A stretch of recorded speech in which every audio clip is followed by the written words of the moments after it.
The presentation today is on the Hyksos, and we're going to talk a little about who they are, where they come from, and what their positions on religion were, what their positions on government were.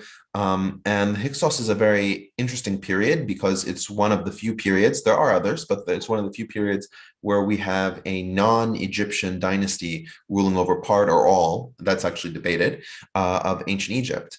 So you can see in the introductory photo that Lisa's put up here, a shepherd, and this is actually a common understanding of the Hyksos, that they had some kind of shepherding background, especially that they came from the Levant region, where we'll sort of get into that. Great. And I'll just quickly introduce myself for folks that don't know who I am. I'm Lisa Engelbert, and I am someone who's deeply interested in ancient history, but I don't have a background in it, so to speak. So I just wanted to set that stage before we even began and dove into the presentation here. Yeah, Yeah. I was going to say, just a few rules to get out of the way. Just like Lisa, I don't have an academic background. This is going to be sort of a secular presentation. We will touch on religious topics, but we will approach it from a secular lens. If you want to add a comment, clarification, question, please do put something in the chat or raise your hand. We will acknowledge and respond to your question at the proper time. It will be recorded on Zach's website, Omnicarta. It will also be uploaded to Zoom. We're currently live on Zoom, so you can check that out there. And Lisa, go ahead. Great. So we're going to go ahead and set the stage here and to give you some background about the timeline we're talking about Egypt and its state at the time, and the fact that there was a time of competing dynasties. Richard's also going to talk quite a bit about the geography, again, just to set the stage here. And one thing I wanted to just start off with is to let people know that this is a time period in ancient Egyptian history that is rapidly changing. There's new archaeological evidence that's coming out every couple of years that changes the story that we have about the Hyksos. So it's a really exciting time period to be taking a look at.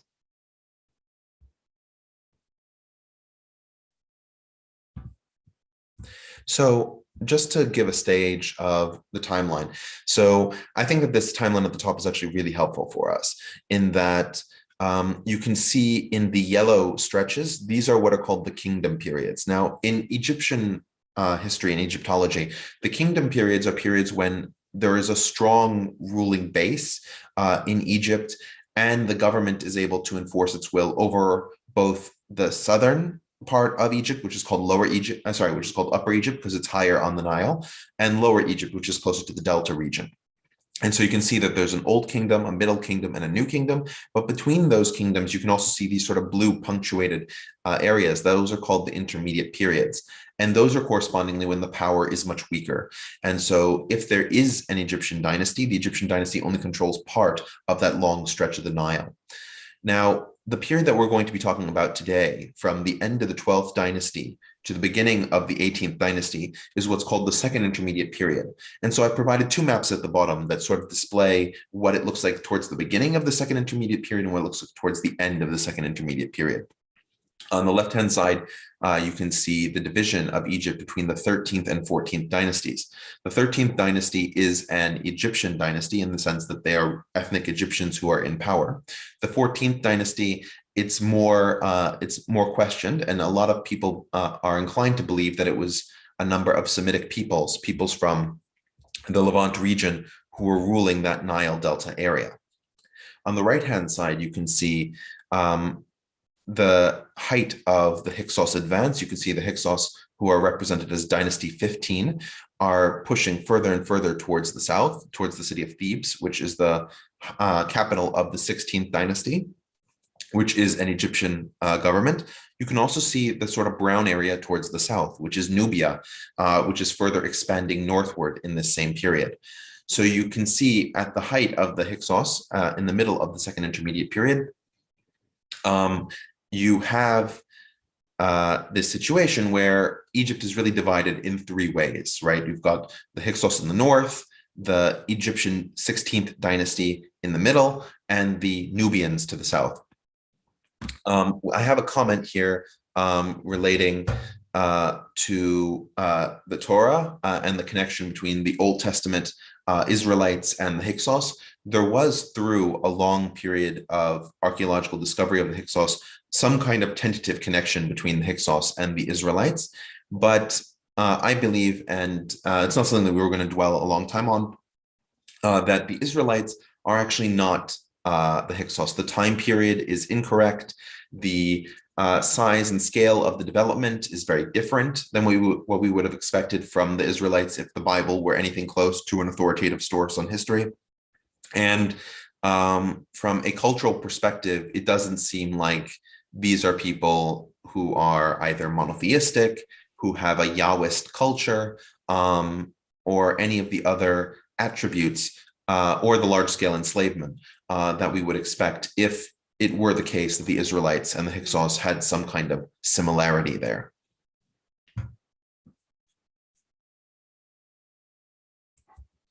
All right. So when we're talking about Egypt during the second intermediate period, it's helpful to know what's going on in the wider Middle East at this point in time. So the most powerful country in Mesopotamia is Babylon. And you can see that Babylon controls almost all of Mesopotamia and is beginning to create inroads further towards the Levant region. And the Levant region itself is divided between two kingdoms, Yamkhad and Qatna. Yamkhad was the more powerful of these two kingdoms. And they have a trading relationship with Babylon and a relationship that goes between trading and fighting with Qatna. Eventually, Yamkhad will conquer Qatna and unify what we now think of as Syria. Now, you can see some of the iconography that from the seal of King Aba El. We're going to look later at some of the seals of the Egyptian kings, which of course are very different in style.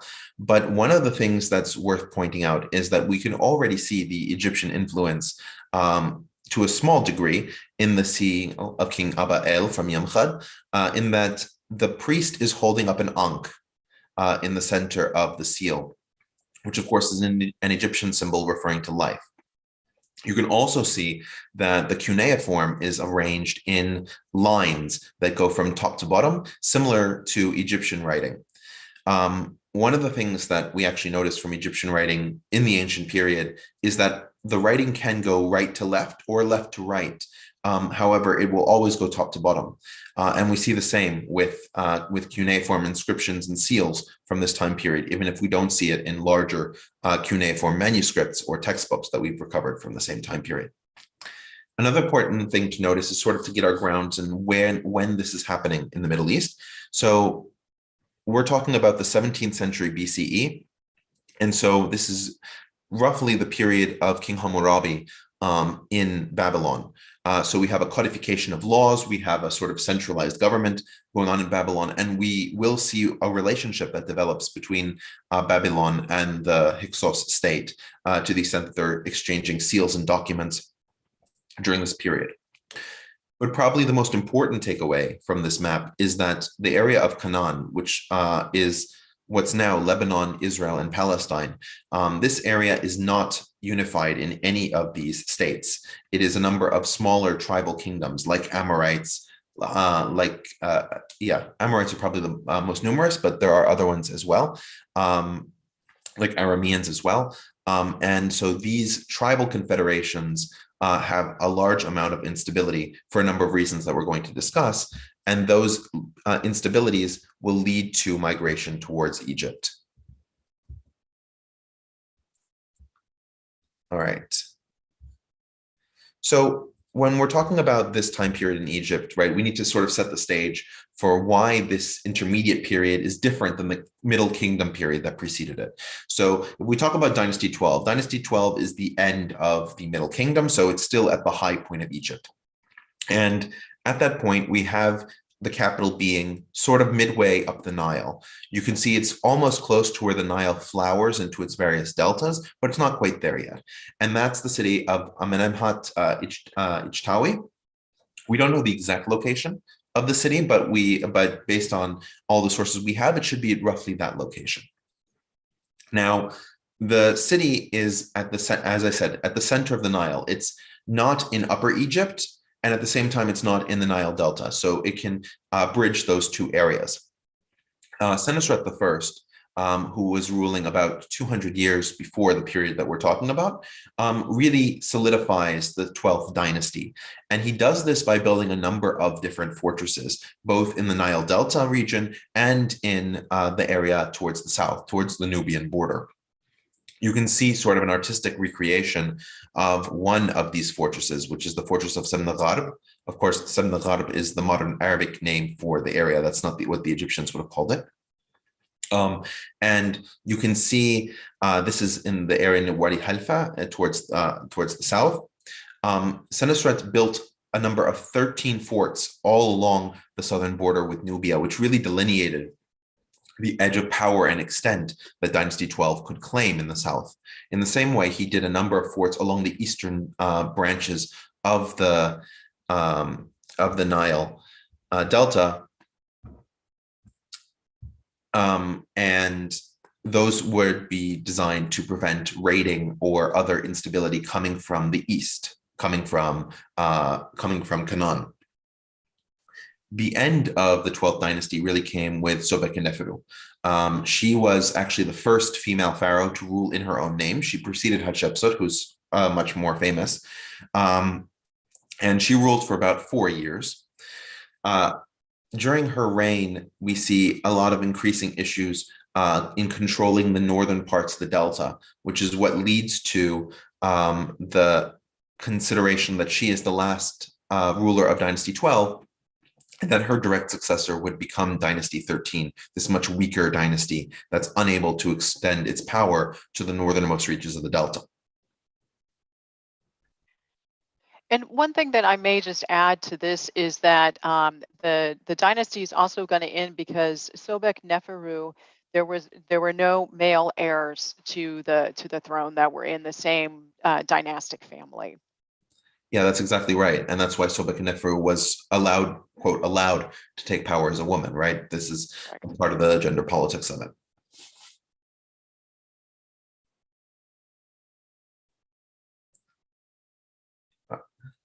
So when we start talking about the 13th and 14th dynasties, the map on the right-hand side that sort of looks like a slimy worm, that's probably the 13th dynasty at its weakest, where it's lost the most amount of territory to the 14th dynasty. Now, the 14th dynasty on that map is called Xois, Xois, because that was one of the cities from which they ruled. Now, there is debate as to how Semitic the 14th dynasty was, but some of the names of the rulers of that dynasty are rather clearly Semitic. One of the easiest ones to notice is Yaqub Har. Now, there is debate as to whether Yaqub Har is part of the 14th or 15th dynasty, 15th, of course, being the Hyksos. But Yaqub Har, I chose this name because it is probably the most easy to recognize for those of you who may speak a Semitic language, be it Hebrew, Arabic, Aramaic, to see Yaqub Har, Jacob of the mountain, right? So this is very much not an Egyptian name. And as we've seen with some, and we can see, for example, Usakare Khanjar, even Khanjar is more of a Middle Eastern style of name. Usurkare, of course, is Egyptian construction. You can see the ray on the end denoting the god Ra. But Khanjar is from the Semitic root Khanzar or Khazar, which, for those of you, again, who speak Semitic languages, means pig. So he was using this Semitic construction in his name as well as a Egyptian construction in his name, which indicates that Dynasty 13 at least had a strong trading relationship with Dynasty 14, if not an inferior relationship to it, be it a vassalage or some other kind of suzerain type relationship. One of the reasons that Dynasty 13 was significantly weaker than Dynasty 12 was that there were large famines, especially towards the edge of Sobekneferu's reign. And you can sort of see those starving people in the lower right-hand side as sort of a depiction of that last, those periods in which the Egyptian government couldn't provide for its people, and therefore gave rise to the rebellions that led to the 14th dynasty in the north. One of the things that I'd like to make a little clear is that just because a dynasty has a number doesn't mean that it follows the dynasty with the previous number. So Dynasty 13 and Dynasty 14 both existed at the same time. Dynasty 13 may have started a few years earlier, which is why it has the lower number, but these dynasties are coterminous. It's not that one ends and the other one begins. And you can see that perhaps a little bit more clearly on the map on the right-hand side, where Dynasty 14 is in most of the Nile Delta, and Dynasty 13 is sort of at the beginning of the Delta and further south. Richard, if I could just add here, I think just to set against a little bit more context, folks unfamiliar with the Egyptian kind of worldview and how they saw the pharaoh. The pharaoh was divine, and the pharaoh was responsible for establishing order throughout the Egyptian kingdom and to maintain something called ma'at, which translates roughly to order. And the fact that at this point in time, there's imagery of people that are obviously famished here, and that there is evidence as well as a pandemic that infiltrates the northern Egypt, especially, really is very disruptive and a very big blow to Egyptian psyche. So this is a really tenuous time for Egyptians. Absolutely. And having that divine control means that when Egypt can provide, it's very clearly an indictment of the pharaoh and his legitimacy in ruling.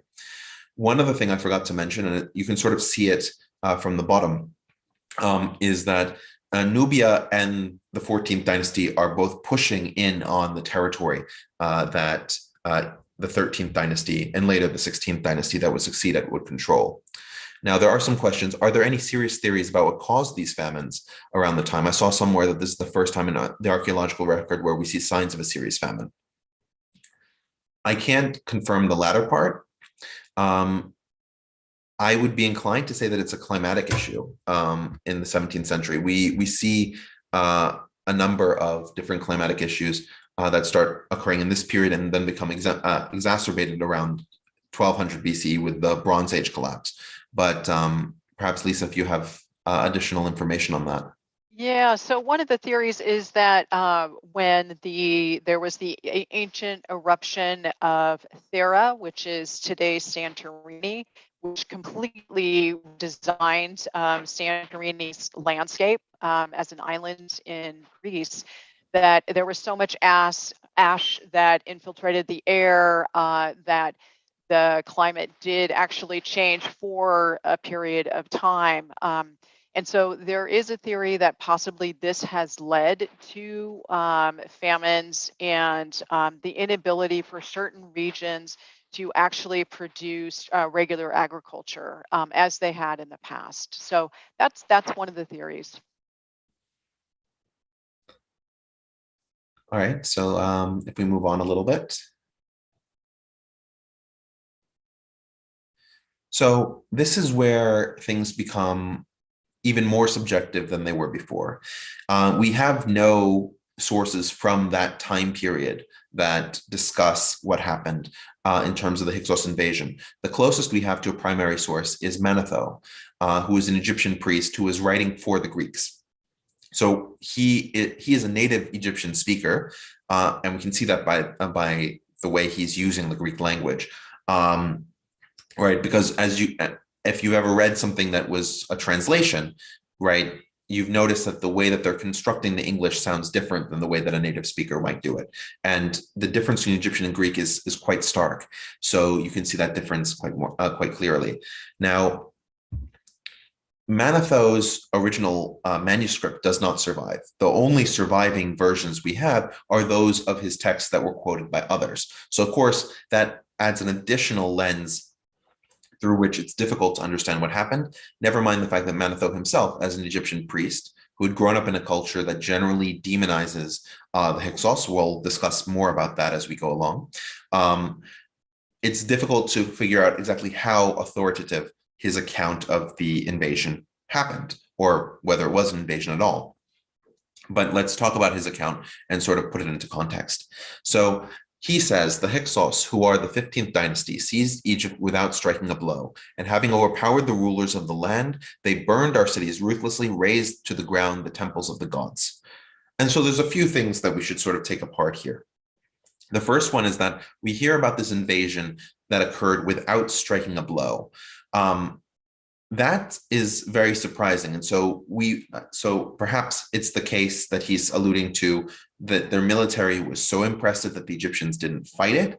But at the same time, he says that they overpowered the rulers of the land, which is itself contradictory, because if you didn't land any blows, how could you overpower someone? And again, that sort of goes towards my intuition here, that he's trying to describe that they were so fearsome or so scary and so numerous that the Egyptians didn't try to fight them. And this goes to another issue that we're going to see throughout Egyptian historiography. Egyptians were not concerned in terms of their historiography with fidelity to reality, right? They were not concerned with how accurate the statements were to what truly occurred, but they were concerned about how the Egyptians were portrayed in the situations that they're describing. So in this case, we're seeing a situation where the Egyptians are trying to demonstrate that they lost, and yet at the same time that they didn't lose. So we have this sort of tension. And so the loss is obviously that the Hyksos came to power, but they didn't lose in that there was no military engagement, there was no conflict, there was no situation where Egyptians could have said to have definitively lost the crown. So they're trying to have their cake and eat it too here. Now, at the same time, you can sort of see on the right-hand side, this is a tomb of Menhotep, which was built during the Middle Kingdom. So you can have sort of an idea of what the temple structures would have looked like that Manetho is claiming were destroyed. Now, from the archaeological record, as I think Lisa's going to talk about, we don't really see a lot of destruction of temples from this period. So this may again be part of the campaign to demonize or otherwise limit the power of the Hyksos in terms of their cultural legitimacy. And the image, of course, that Manetho creates in terms of this invasion is something similar to this picture from The Mummy, right? Of these gigantic fireballs raining down and this massive siege and destruction and cities burning. To the extent that that occurred, we haven't been able to archaeologically verify such a large amount of destruction as Manetho attests, although, as is the case when any military incursion occurs during the ancient period, we would expect portions of the cities to be razed.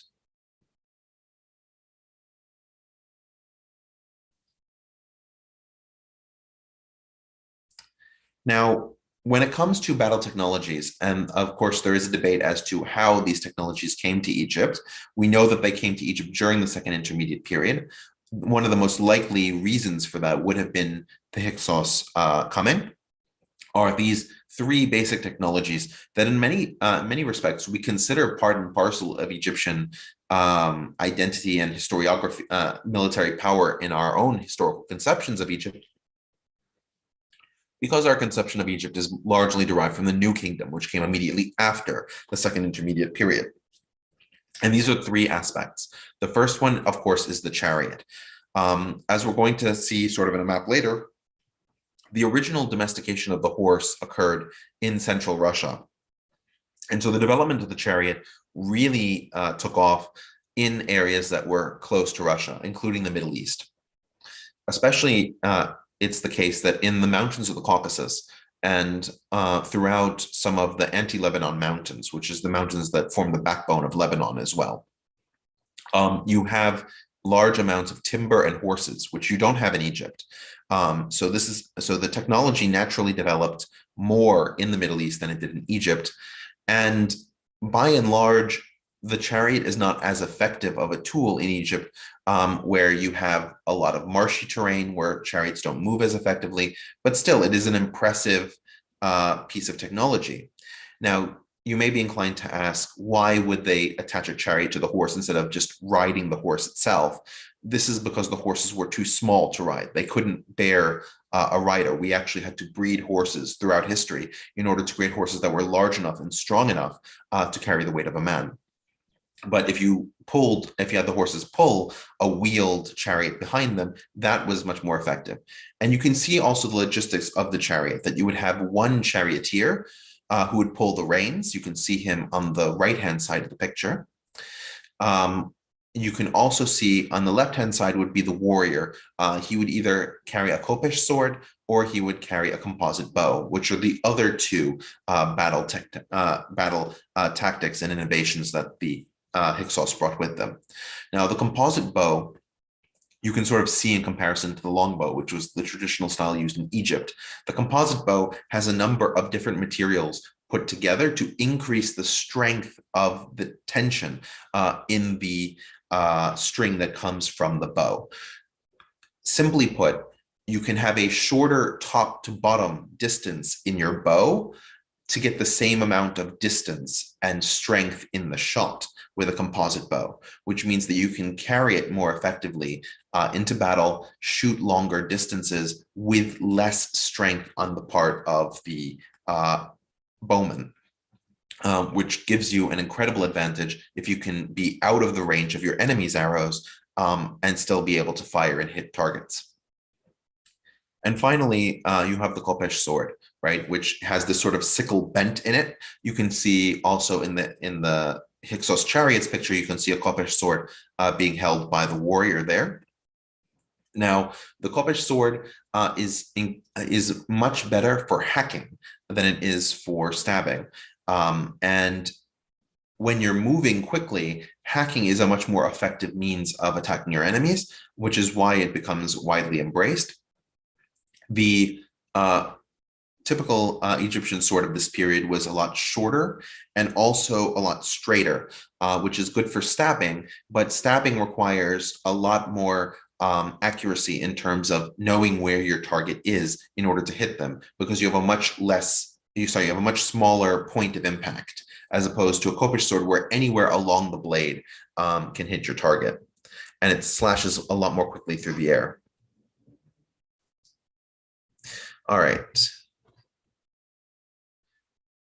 We also notice from Manetho that we have a construction of a number of fortresses on the eastern side of the Nile Delta, which makes sense, especially since the capital Avaris is on one of the eastern prongs of the Nile Delta. Now, he says, finally, they made one of their number named Salitis king. He resided at Memphis, exacted tribute from Upper and Lower Egypt, and left garrisons in the places most suited for defense. In particular, he secured his eastern flank, as he foresaw that the Assyrians, as their power increased in the future, would covet and attack this realm. Now, the first mistake that Manetho makes is to claim that the Assyrians would be a problem. As we pointed out when we looked at the larger scope in the Middle East, the dominant power in the upper Middle East was the Babylonians, not the Assyrians. And so he's projecting backwards his understanding of the Assyrians onto what the Hyksos would have been fearing at that time, which would have been either a Babylonian incursion or an attack from Yamkhan.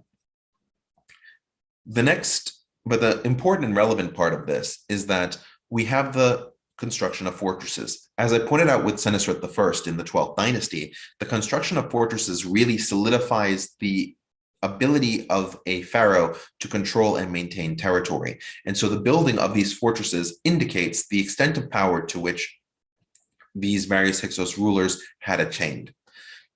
We also have a clear ability to motivate and control workers, right? You can't build a fortress without having a large population and garrison supporting you.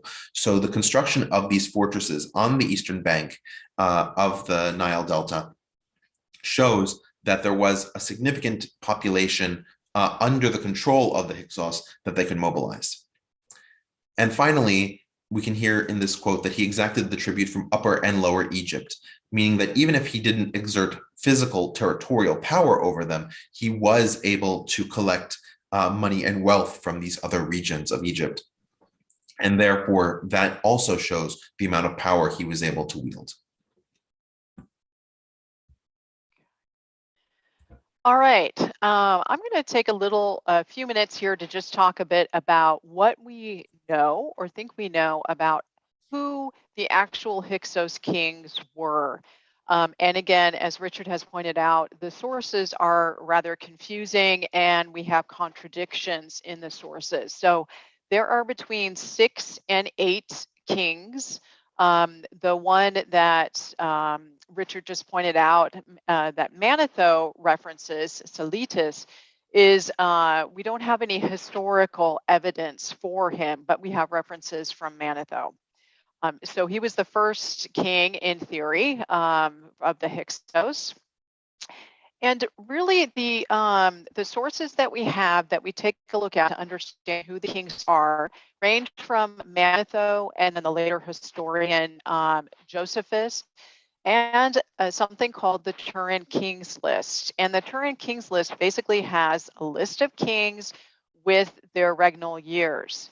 And what has happened to that kings list is it's severely fragmented right around this 15th dynasty. So we have a lot of missing pieces from that list.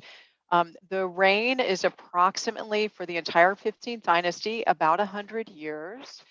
In the earlier part of the 15th dynasty, these kings will refer to more of their Near Eastern or foreign elements, which I'll dive into a bit more later.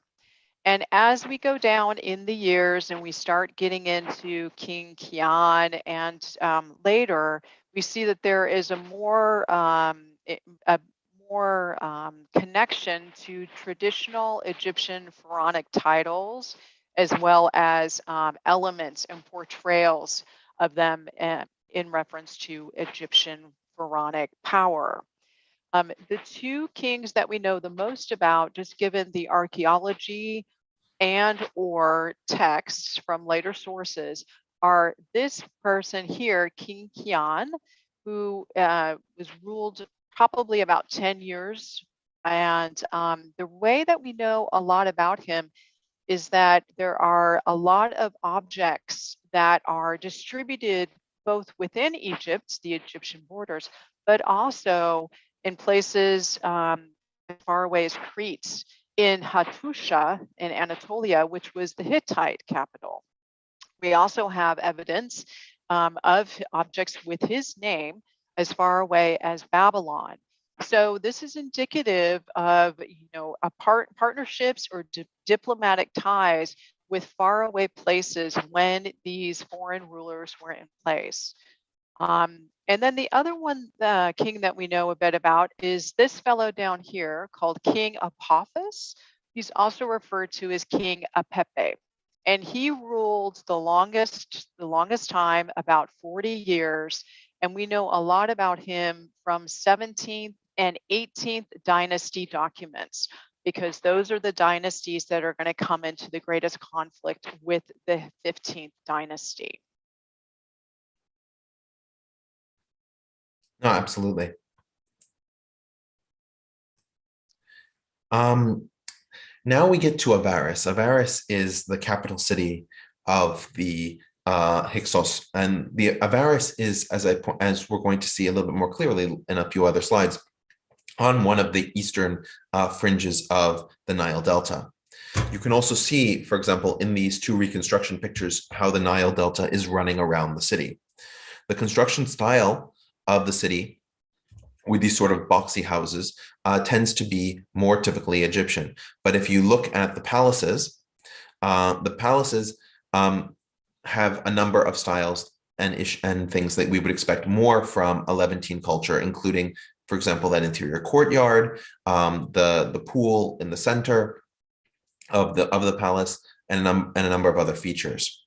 We can also see that there was a high level of trade between the Hyksos and the Cretans, and not just because of the seals, but because of the artwork inside of Avaris. So you can see this is a reconstructed Minoan wall fresco that was inside one of the palaces in Avaris. And because of that, you have these strong trading links that are demonstrated by this artwork.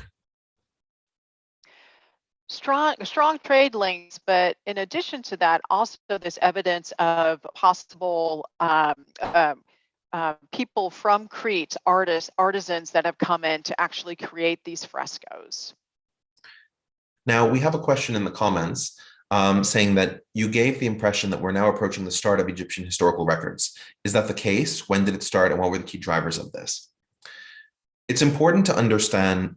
I'll sort of answer this to the degree that I can. You have to understand that history in the narrative sense that we understand today is a Greek development, primarily under Herodotus and Thucydides. And these people cared about telling the stories of what happened.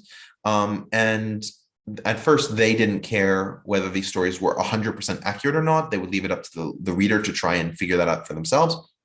And then eventually, as historiography developed, we cared more about testing and comparing different sources in order to try and find what true history was. The Egyptians were not interested in this kind of history. They had recorded things for thousands of years before that, right? For example, if we look at the pyramids in Giza, they have some writing, and to the extent that they do, they're recording certain aspects of history. So that's over 1,000 years before this time period. So we have some historical recordings that are older than this.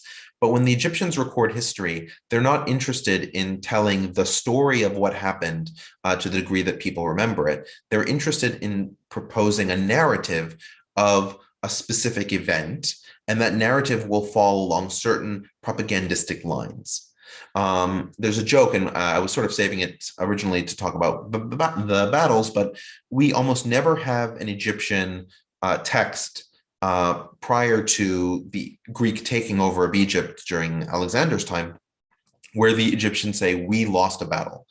In fact, the Egyptians will keep winning battles. They just keep winning battles in the wrong direction, right? That's the way the Egyptians will write it, because they can never admit that they lost a battle. And so you sort of have to read between the lines to try and figure out what the actual history is. But this is not the first time that Egyptians are writing down the stories to the degree that they're relevant of themselves. And the other point to point out is, as Lisa mentioned, we have the Turin lists. And the Turin lists go back far further than just the 12th dynasty. They go back to some of the earliest dynasties that united Upper and Lower Egypt. So there were some records of those kings and what they did. Now, what's important to think about the king list is that it's literally like an Excel file, right? It's like this king, this many years did this. This king, this many years did this. It doesn't have anything close to a narrative flow, and it doesn't tell you to what extent they were able to rule over their territories, what kind of taxes they were exacting, what kind of enemies they faced, anything that would actually give them more color than that simple Excel file. Yeah, I think you did a great job explaining that, Richard. I would just say, we're looking at propaganda, pharaonic propaganda. They're the ones that are commissioning the writing of the tales. And also that's what we have to go on. But I think that's a great question. We have another question. So that at least partially explains my sense that a lot of this feels confusingly squishy. I think this is sort of the difference between the kind of history that I present usually in my Middle Eastern history series and ancient history.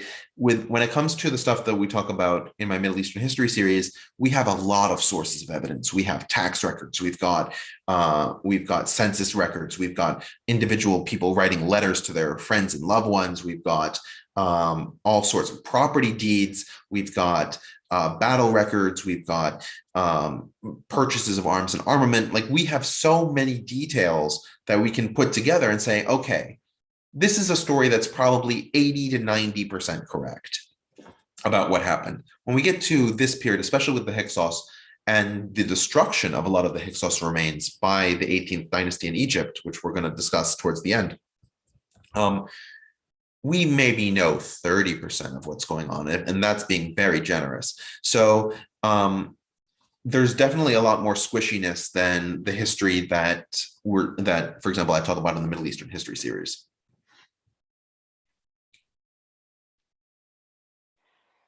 All right. So you saw there some really nice images of possible reconstructions of what Avaris would look like, right?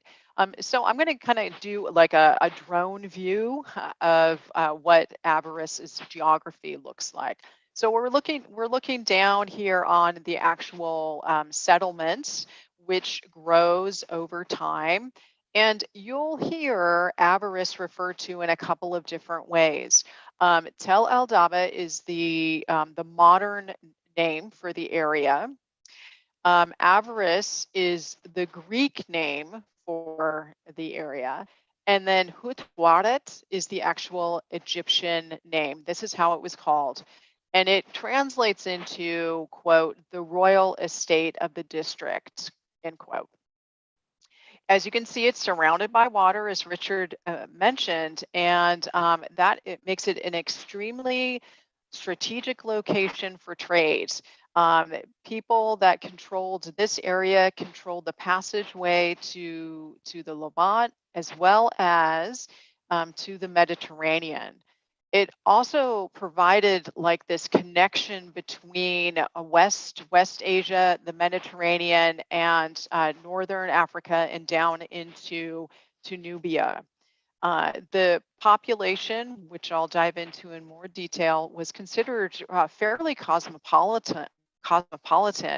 There was quite a bit of commingling of culture, and there was quite a bit of wealth that was coming into this city, if we're to believe any of the 17th dynasty texts that recount the overthrow of this area.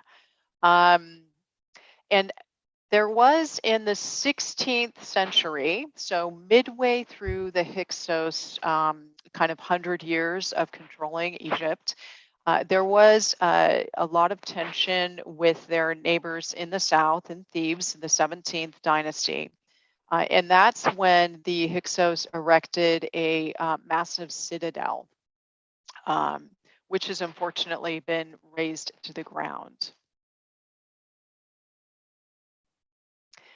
So now I want to talk a little bit about who actually lived in this area of Avaris. And why we're focusing on Avaris is because it was the Hyksos capital. It was their stronghold. And to talk a bit about what the archaeology tells us is that it was a total commingling of cultures, and it had Egyptian characteristics, but it also had Near Eastern practices that were kind of fused together. So let's take a look at some of the Egyptian characteristics. In terms of the actual layout of the town and the settlements, that was Egyptian in nature. It was King Amenemhat of the 12th dynasty that actually established Avaris.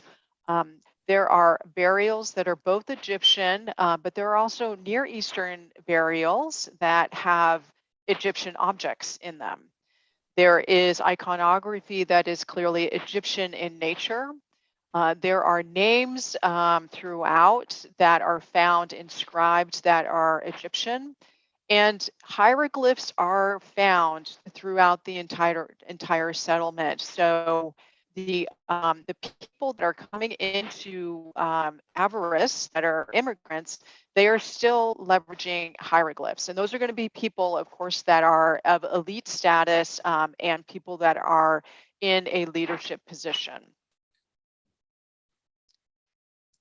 And then if we look at what's considered Asiatic characteristics or Near Eastern characteristics, is when we dive into some of the home layouts, they are more Near Eastern in construction. The burial practices are quite unique, and we'll look at some examples of what those burials look like. There are elements, just as in the Egyptian side of things, of religious worship and reverence for Near Eastern deities. There is evidence of material culture like arms, armament, and pottery that is of Near Eastern fabrication, or in the style of Near Eastern, but possibly actually produced within this settlement of Avaris.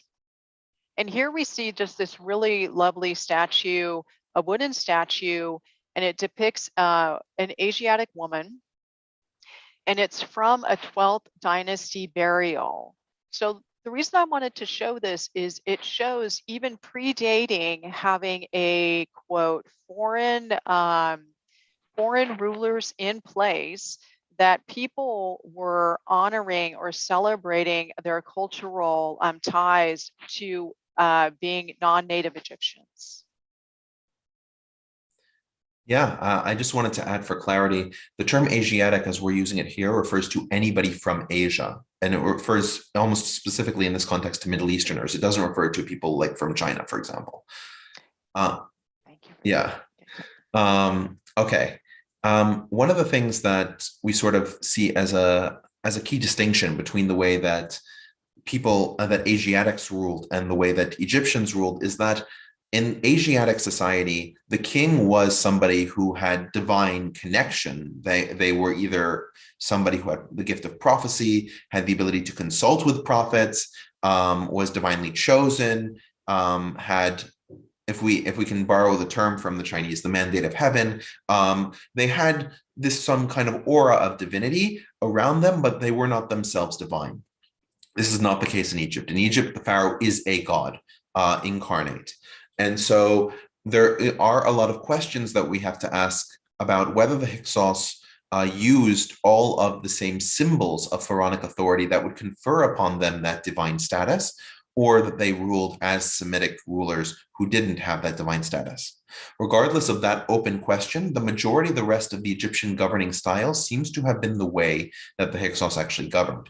So as you can see from the Egyptian social pyramid, below the pharaoh were a number of government officials, below them the soldiers, the scribes, the merchants, the craftsmen, the peasants, and the slaves. This pyramidal system was used by the Hyksos. And so almost all of the records that we have of them that survive are records that were written by Egyptian scribes writing in Egyptian languages. And so also the situation of dividing the territory into nomes, into specific districts. Like a nome for us would be like a county or a state. This division style of the Egyptian territory was the same as had been done during the 12th dynasty. And to the extent that the Hyksos were a new set of rulers, they did not try to create a Semitic style of governance, right? We talked about Hammurabi and Hammurabi's code. We do not see some kind of implementation of Hammurabi's code or a similar legal codex from afar. They tried to rule Egypt as Egyptians, even though they were not ethnically Egyptians. So let's talk a little bit more about who were the quote Hyksos. And again, we'll refer back to our favorite ancient historian, quote, 6 kings of the shepherds, in other words, the Hyksos, they captured Memphis and founded a city in the nome of Seth. From there, they set out to conquer the Egyptians. So what Manetho is writing about here is a couple of things that are important for us to understand. And one is he references the captured city of Memphis. And Memphis at the time was a spiritual center of Egypt and the location of many royal tombs.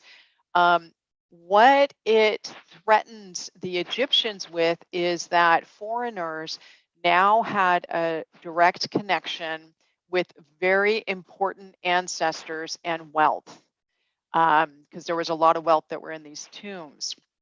So its capture would have been soul crushing to the Egyptians. Another point is that he references Seth and establishing the city in the nome of Seth. And Seth is an Egyptian deity who's completely a legitimate Egyptian deity. At the time, though, he had fallen, quote, out of favor, if you will. And throughout Egyptian history, certain gods that kind of the pantheon stays pretty pretty same. There are additions to it or changes to it, but certain deities will have be revered more so during one dynasty and less so in another dynasty. So at the time that Manetho is writing this, Seth is considered during the 15th dynasty to actually be associated with foreignness and a negative thing. His roots are actually in the fact that he is a god, seen as a god of disorder and chaos, and we will go a bit more into that shortly. We have a question actually about whether the ancient Egyptians had enemies to the west, what would be modern day Libya. During this period, we don't have attestation from ancient Egyptian documents that they had any adversaries to their west.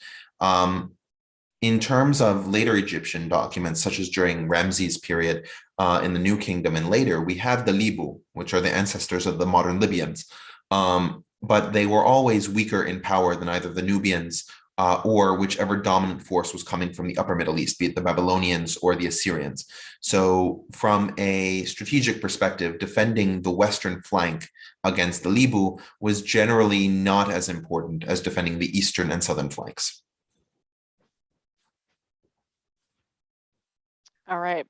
So when we ask the question, who were the Hyksos, and we have touched on it, so I'll be brief on this one, but we have challenges in answering the question. And in terms of the written sources, there is an abundance, but somewhat contradictory.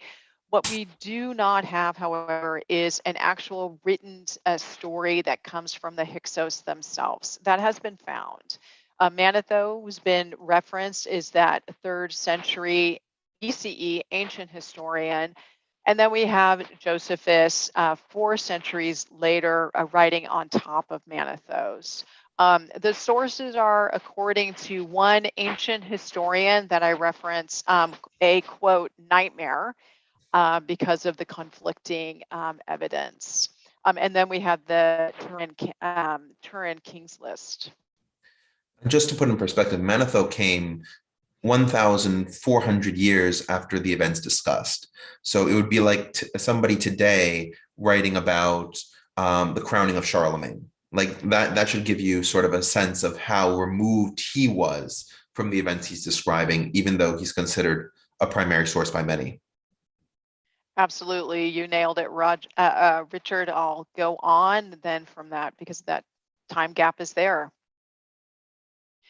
We also have propaganda, which we've also mentioned a bit of, and this propaganda is going to continue for some 500 years after the events, where there's a very strong narrative that is emphasized over and over again, and the Hyksos are not portrayed in a favorable light because they are not the ones that are writing the tales. And then we have something that is considered to be, quote, Egyptian xenophobia and claims of cultural superiority. And by that, I mean that the Egyptians do believe, when we look at like 12th century, 12th dynasty and Middle Kingdom texts, the Middle Kingdom had a great flowering of literature.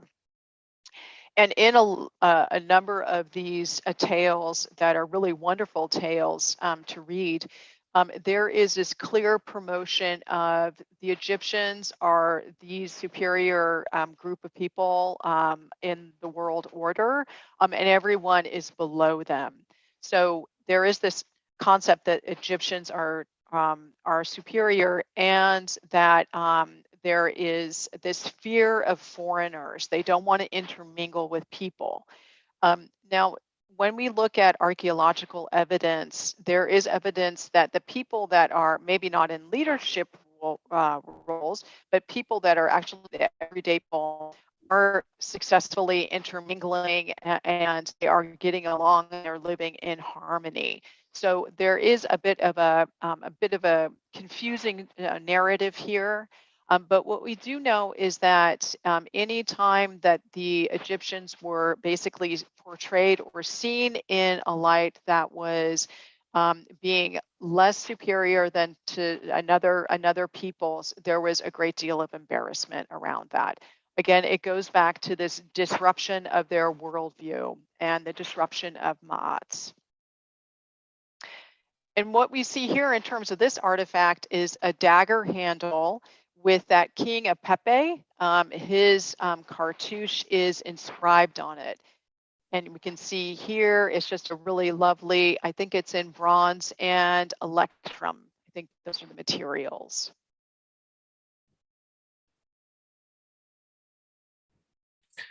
One of the things when it comes to xenophobia, we see also in a lot of Egyptian stories from the New Kingdom that the Hyksos are portrayed in this very sort of demonic boogeyman style of, if you don't eat all your vegetables, the Hyksos will come and kill you kind of sense. And so we have to sort of understand that a lot of the Egyptian sources that we have that refer to Hyksos are about as authentic as understanding the history of Romania by reading a Dracula novel.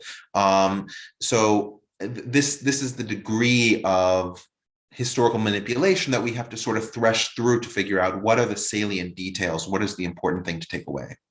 Now, one of the questions that was just asked, I think will be really answered here is, did we really talk about who the Hyksos actually were and whether they were a singular nation? So we have to understand that the term Hyksos is a Greek version of the Egyptian, which is Hekachasot. And the Egyptians didn't really care in a sense of who an Asiatic was. They used the term Amo, which, again, for those of you who speak Semitic languages, Amo just means people in Semitic, right? It's Am in Hebrew, Am in Arabic. So this term was just used for all these Semitic tribes. And to the extent that the Hyksos are among these tribes, it's unclear to what extent that is. So is it the case that you have a number of different groups from the Levant who all mixed in northern Egypt, and then once they were there, a political movement formed that was very diverse and composed all these different groups? Is it the case that there were different waves that came at different times, and the last wave was a singular group of Semitic peoples who themselves created this governmental apparatus? Is it the case that you have this last group coming in, but they created a wide-scale rebellion of all the people who had come before them, right? And to what degree, when we say the Hekachasot or the Hyksos, are we referring to any of these varieties of governmental versus local populations that supported them, right? So you have a large percentage of Semitic people in the northern part of Egypt towards the beginning of the 15th dynasty, but we don't know to what degree they were involved in being the Hyksos. And the Egyptian sources, aside from being difficult to pin down their accuracy in terms of the claims they do make, they don't even make claims as to the divisions and complicated nature of the Semitic groups within the Egyptian borders. Now, there are a number of reasons that Egyptians migrated from Yamkhad or from Canaan into Egypt, and we'll cover those on the next slide. But the point that we need to make here is that the term Hyksos itself doesn't give us any definite clues as to who these Semites were and whether it was a singular group or a confederation. Yes. So one thing that I might add to this is that what we do know from the archaeology is that it was ongoing. It was not just here we are, we're arriving and we're in Egypt now, having been migrating from West Asia. There were a series of waves. The first wave came under campaigns into the Levant by Egyptian pharaohs, and that were the Amenemhat II and Senuseret III.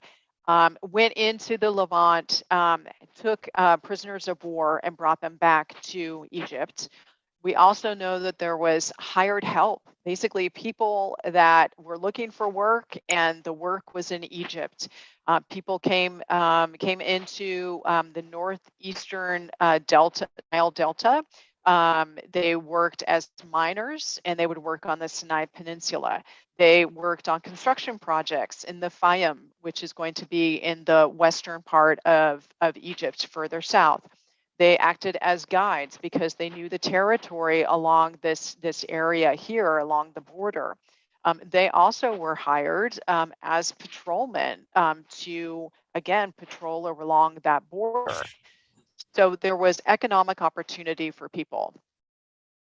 We also have evidence that there were marriage alliances between women from the area here and Egyptian men, especially again in that near northeastern delta area.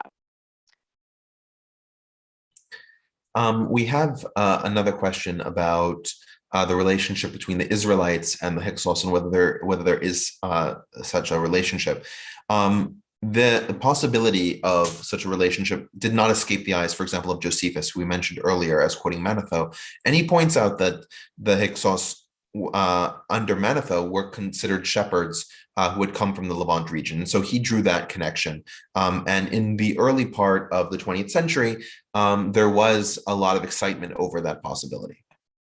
The thing is, though, with regards to the timing, in regards to the slavery of the Semitic peoples who came to Egypt, in regards to the religion of those people, in regards to the rest of the aspects of that timeline, it doesn't make sense for the Israelites to have been the Hyksos. The Israelites did not come down to Egypt, create a large-scale mutiny according to the Bible, create a country that ruled over Egypt for 100 years, and then get expelled militarily by force. Right? That's not that story doesn't match, and most people who try to put the Egyptian story in the Bible into history have a date of roughly in the late 12th century BCE. So that's about 400 years after the events that we're talking about now. So the timelines just don't match. Yeah. So on this slide, what I'm going to talk about is, the debate over if the Hyksos were actually coming in peace, or what their origins and their rise to power are. So there is the argument that they were foreign invaders and barbarians. We've seen references thanks to Manetho, and then his, ancient historian buddy writing 400 years later, Josephus, is going to take it to even more of an extreme. And the picture that Joseph is going to write about is that the Hyksos were enslavers of women and children. They burned the Egyptian cities to the ground. They destroyed temples, and they massacred Egyptians. Then we have a wonderful 17th and 18th dynasty propaganda. So here is a quote from Queen Hatshepsut, and then it's from an inscription near her in her tomb. And Queen Hatshepsut was an 18th dynasty queen/king. And she says, quote, "I have restored what was destroyed. I have raised up what has been shattered, since the Asiatics were in the delta at Avaris, when the nomads among them were overturning what had been made. They ruled without the god Ra and did not act by divine decree right down to my majesty's time." So what's important here is that she is just clearly stating that the Hyksos destroyed everything that was good about Egypt, and that they were also ruling without God.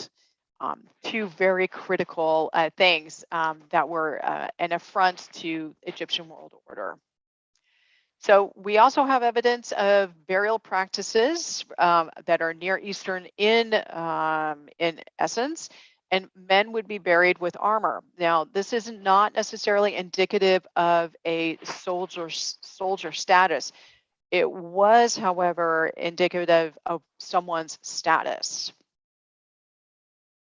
There were fortified towns. Avaris we've taken a look at. There's also another town that the Hyksos were strongly embedded in, and that's Chijaro, which is on the road to Sinai and Canaan.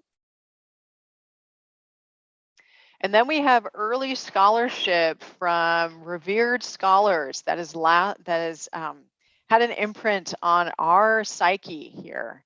hundreds of years later. So here's from 1728, and Isaac Newton writing about the Hyksos. He said that they fed off flesh and sacrificed men after the manner of the Phoenicians, and were called shepherds by the Egyptians, lived only on the fruits of the earth, and abominated flesh eaters. So Isaac Newton is portraying them as being cannibals. And we can see how they have been demonized and continue to be demonized. And you can see even in Isaac Newton's account, he claims that the Egyptians are basically vegetarian, which of course is not the case at all. Egyptians also ate flesh. It just happened that most Egyptians were too poor to afford it. We also have sort of a follow-up question on the Pentateuch, but could there be some sort of retrofit in that the slavery was sort of a propagandistic effect of the Hebrews trying to retrofit their position in Egypt? I would be inclined to say no. We have no archaeological evidence of any mass migration that would be similar to the size, scale, or scope that we see in the Bible. And in terms of the early Hebrews, we see a significant amount of evidence to indicate that they are just Canaanites who moved from the coastal region to the Judean highlands, today's West Bank, right? Which is why almost all of the Jewish archaeological sites are in the West Bank from that period. But the main difference in terms of the pottery, the other archaeological finds that we find between the most early Hebrews and Canaanites is in what's called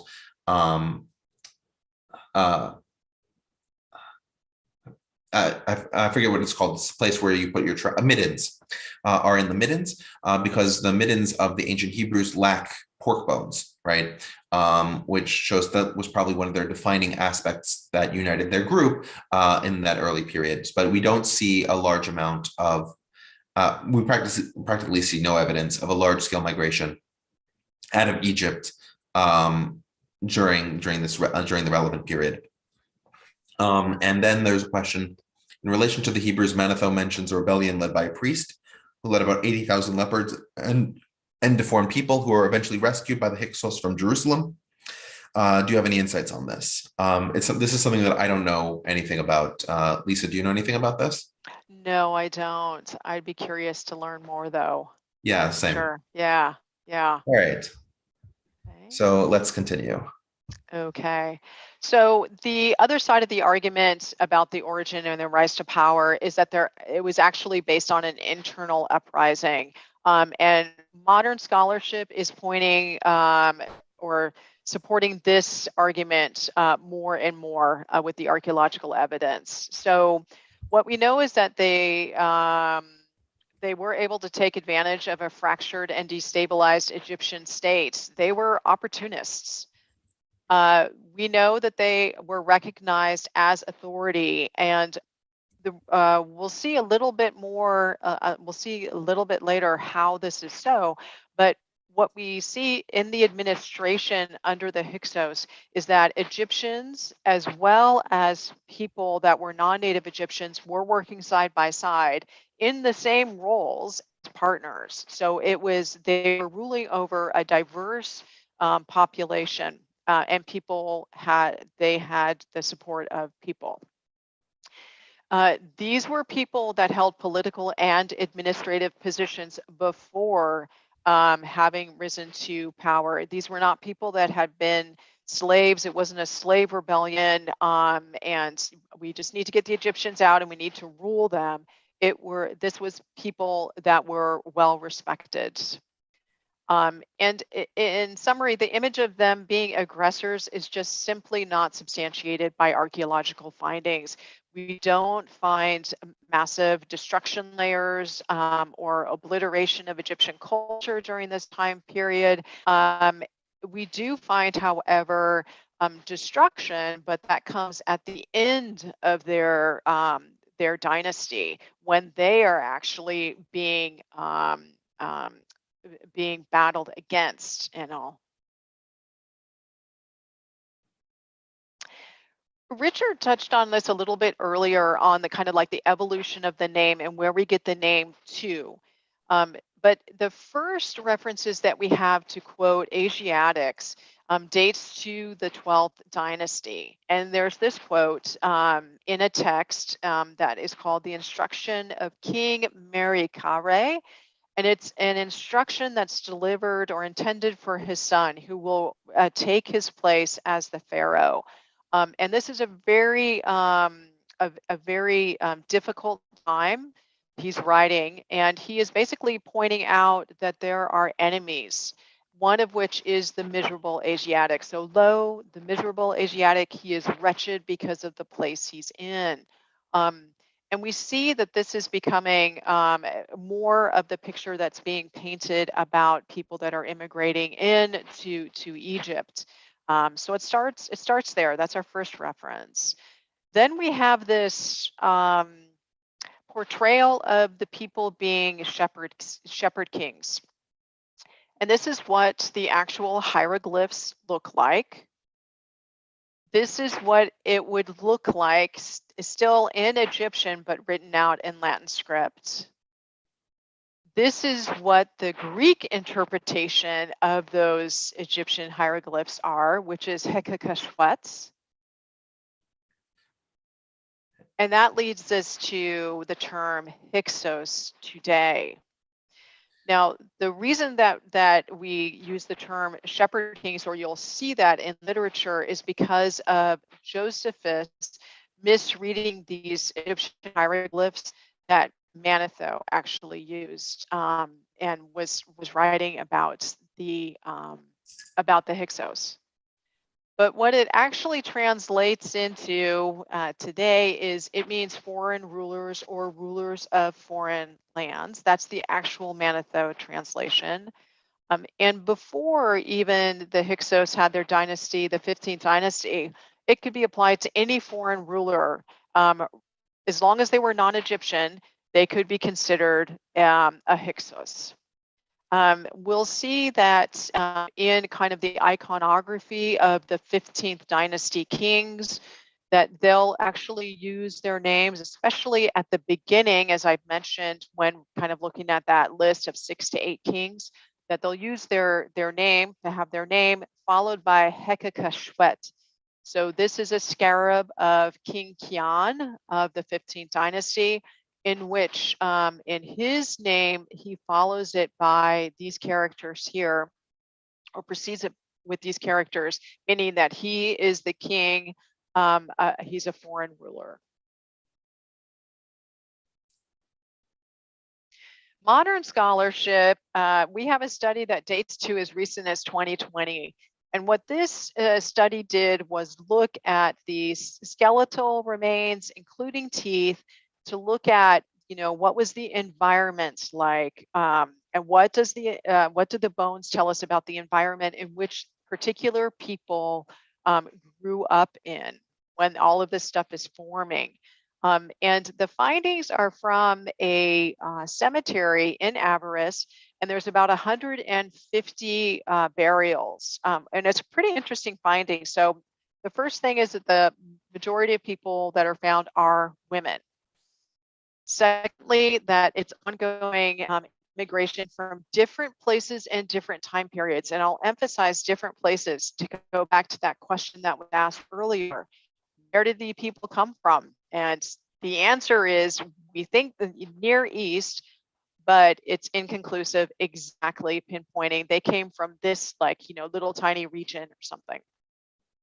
We know that in this cemetery, 50% present in the burials are foreign born, which is another interesting thing, because we have this commingling of burials, Egyptian and non-Egyptian burials. And there is no evidence of death by violence. So what does that tell us about there being no death by violence? If there had been like a large scale invasion, or any kind of an invasion where violence was enacted upon the people that were there already, we would have seen more violent deaths present in these burials. And we likely would have seen more male burials. So just to summarize what we have learned about the Hyksos origins. So first off, it's inconclusive if military action was involved. We just don't have the archaeological evidence to support that. We don't believe that there is an invading force that conquered. We believe that it was a power that rose up from inside of Egypt. It became a recognized authority and had the support of the elite people, both Egyptian and non-Egyptian. And there was likely a smooth transition from the 14th dynasty. And pottery is a great way for us to help paint that story or paint that picture, because when there is a radical change in like cultures, for instance, what you'll see is the archaeological evidence will look very, very different. We'll see pottery, for instance, vastly, vastly different from what existed, and it will be a very sudden shift, whereas we don't see that. It seems like it's a pretty seamless, ongoing transition. Another thing is that these are generational immigrants from several Near Eastern origins. These were people that assimilated into Egyptian culture, and they also maintained strong connection with their cultural roots. And an example of that is this really lovely head of a statue. It's found from a 12th dynasty burial, so predating the Hyksos, in which this traditional kind of like mushroom-shaped hairdo is something that is typical from the Near East, and it's something that is definitely not Egyptian in nature. And then lastly, we have learned that the people were powerful within the Egyptian state before they rose up through the ranks. These were not people that were slaves. This was not like a slave rebellion or an invasion.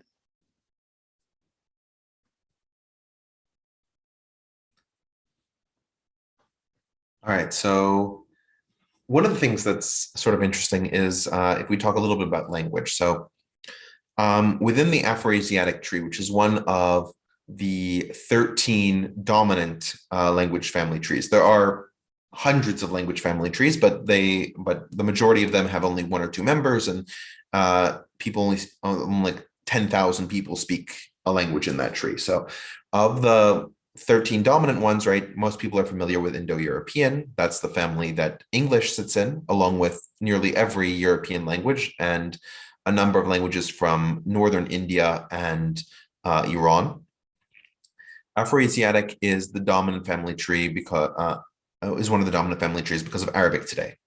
But if we look at the Afroasiatic tree, there's sort of 6 basic categories into which it divides. To give you a sense, on the Indo-European tree, you would have things like Slavic, Germanic, Romance, Celtic, Greek, Armenian, Indo-Iranian at this level of height. So when we say that Semitic and Egyptian are 2 of these categories, understand that while they are related at a phonological, syntactical, diction level, they're about as related as English and Russian are. So the fact that they are technically grammatically related doesn't mean that you could have a conversation between speakers of one and the other. You would need translators. You would need people who are bilingual in order to effectively communicate. Now, if we look on the Egyptian side, the only Egyptian language that survives today is Coptic, but ancient Egyptian would have been the predecessor of Coptic. Coptic is a modern development in the same way that, for example, Spanish is a modern development from Latin, right? You have this sort of continual change, and eventually it gets to the point where you can no longer say it's the same language, but the ancestry is quite clear. Now, when it comes to the Semitic languages, we have a lot more variety that survived because of the written sources that we have in the Arab world.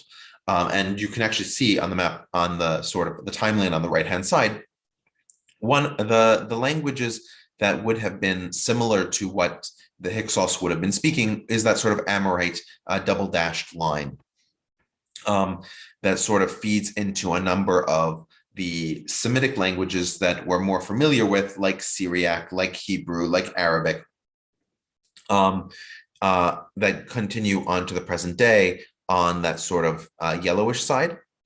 And you also have ones that continue on the more orangish side that are on the more Aramaic side of the boundary. You also have that sort of development from the same category into the green quote languages that you can see Arabic and Maltese. Maltese is a dialect of Arabic that has its own government behind it that reached to the present day.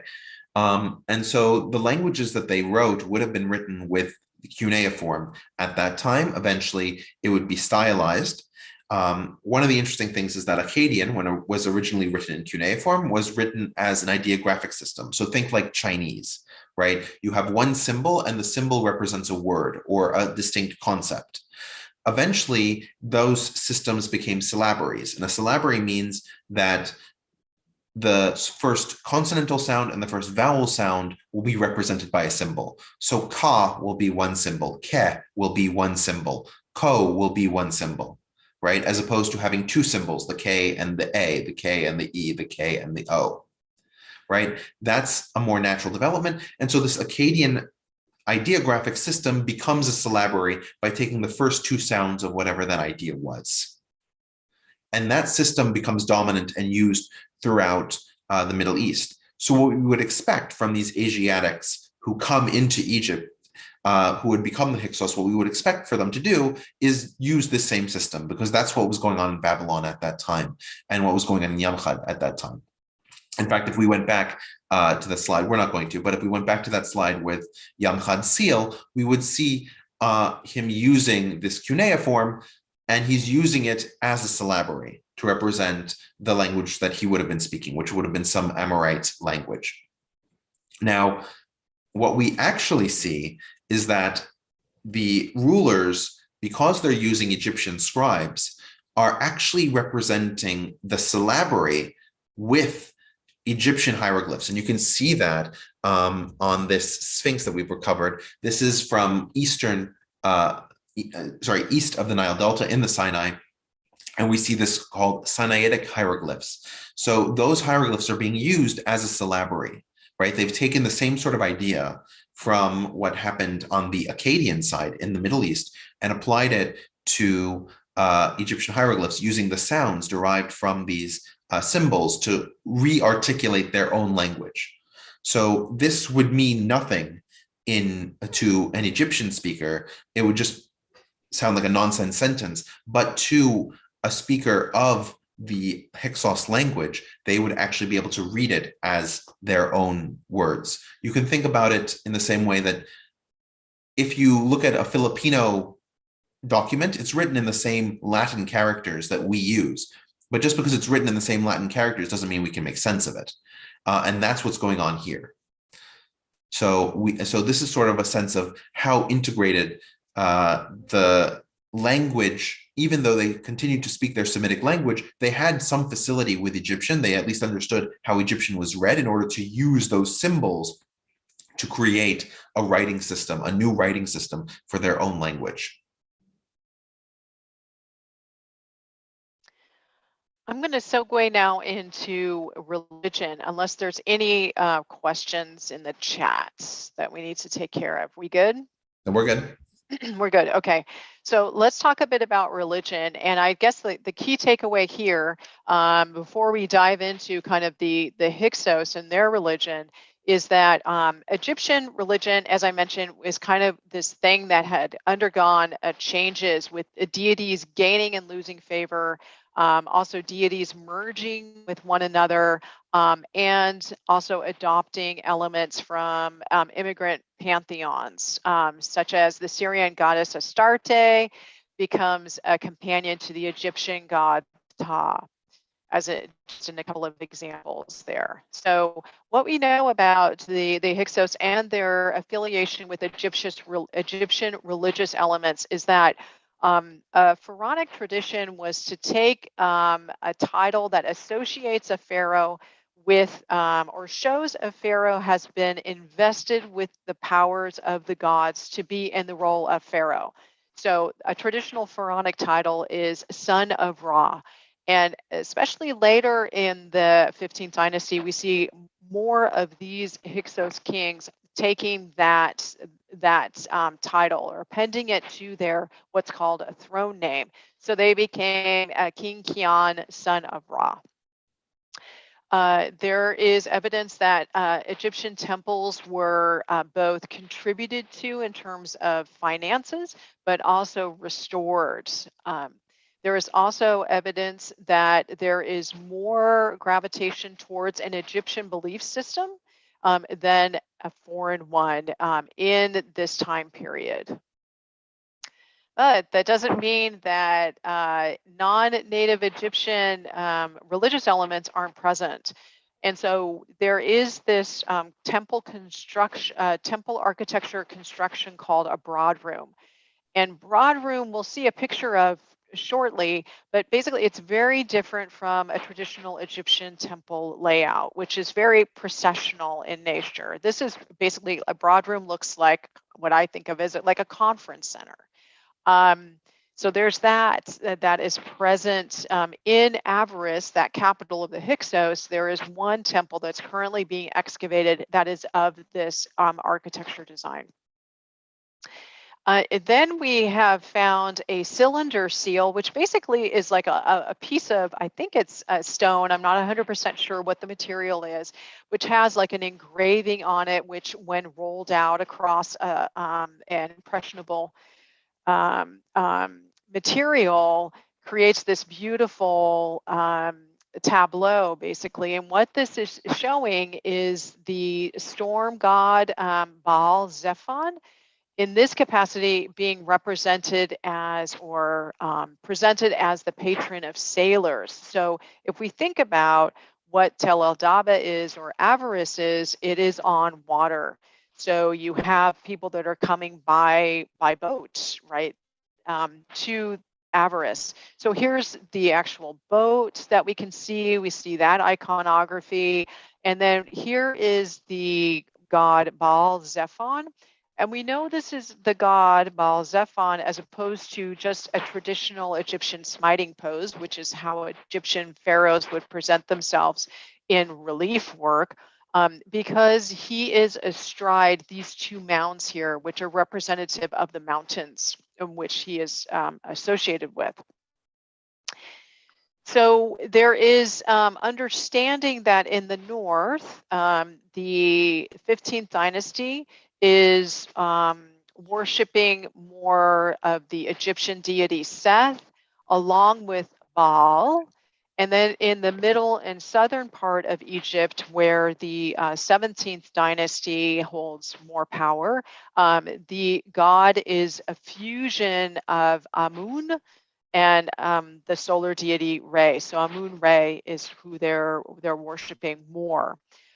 So there is this proposal that the tension between the Theban dynasties and the northern dynasties may have been actually a war of beliefs. One thing interesting to point out for those who speak Semitic languages, Safon, of course, is the Semitic word for north. And so Baal Safon was, Baal is also the owner or possessor. So the possessor of the north, Baal Safon, was itself actually contextualized by the fact that Baal was in control of the northern mountains. You can also see that Safon has at its base also the roots for storm, which is Asaf in modern Arabic, for example. And it was an idea that the ship would be protected also from the storms of the sea, that kind of thing. So you can see that sort of integration from and that all of that is purely Canaanite Syrian mythology. This doesn't have an Egyptian parallel. So you can see how the influence of their Semitic ancestry on their belief structure.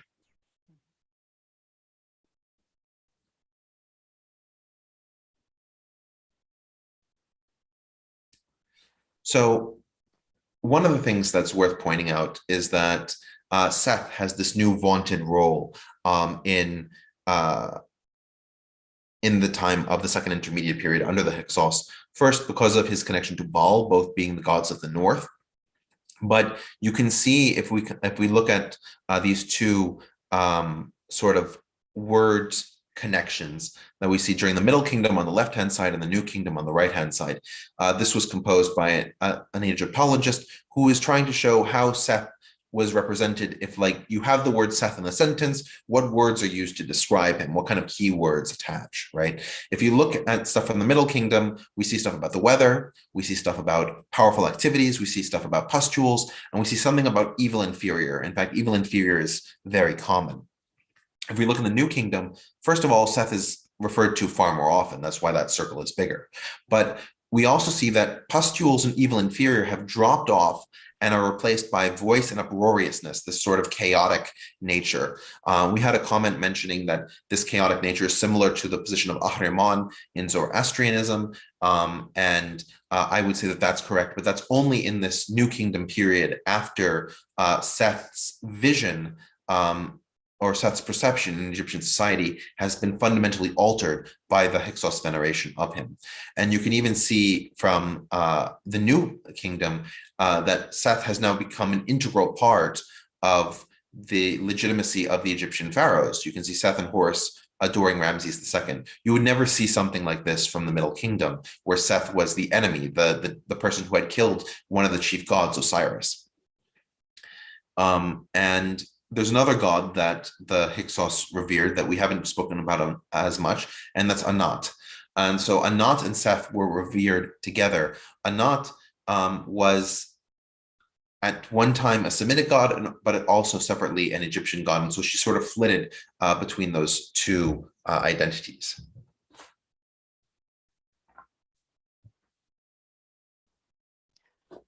So we talked a bit about religion. Now let's talk about how did the Hyksos actually assimilate within Egyptian culture, and how did they maintain their foreign roots?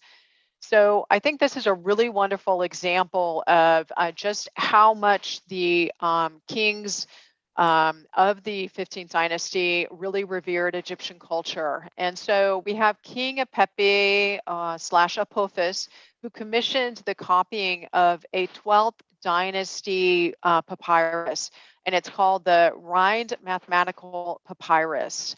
And this is what it looks like. It's in the British Museum. And so before I even get into what this is, why would it be so important or significant that he has invested in having this copied? So what it demonstrates is, first of all, that he has access to sacred documents that are considered the purview of royalty only. It also demonstrates that he has placed significant importance on literacy and writing. It also indicates that he had enough resources to continue the scribal tradition. We see that there was a quote that's on the reverse of this, or on a wooden pallet that was found close by. And it has a quote from him that the pallet made by the king, scribe of Ra, whom the god Thoth himself taught, and in whose mouth the goddess Seshat spats. That's hard to say. But a couple of things that are important to note here is first, his reference to 3 different gods. We have the solar deity Ra. We have the god Thoth, who is the god of scribes. And then we have Seshat, anyways, goddess of the written words and all. So he is clearly really connected to the whole the Egyptian pantheon. And so let's talk about what is this actual papyrus. It's so interesting. And what it is, it's a set of 84 problems, mathematical problems. And they think that it was like a textbook for scribes to basically copy over and over again to learn their trade, their craft. There's multiplication and division and all, but there's also word problems. One of which is, how would you distribute 100 loaves of bread, which was a partial payment for how people were paid in Egyptian times for labor, was with beer and bread. But how would you distribute 100 loaves of bread to X number of workers when they have different rations? you know.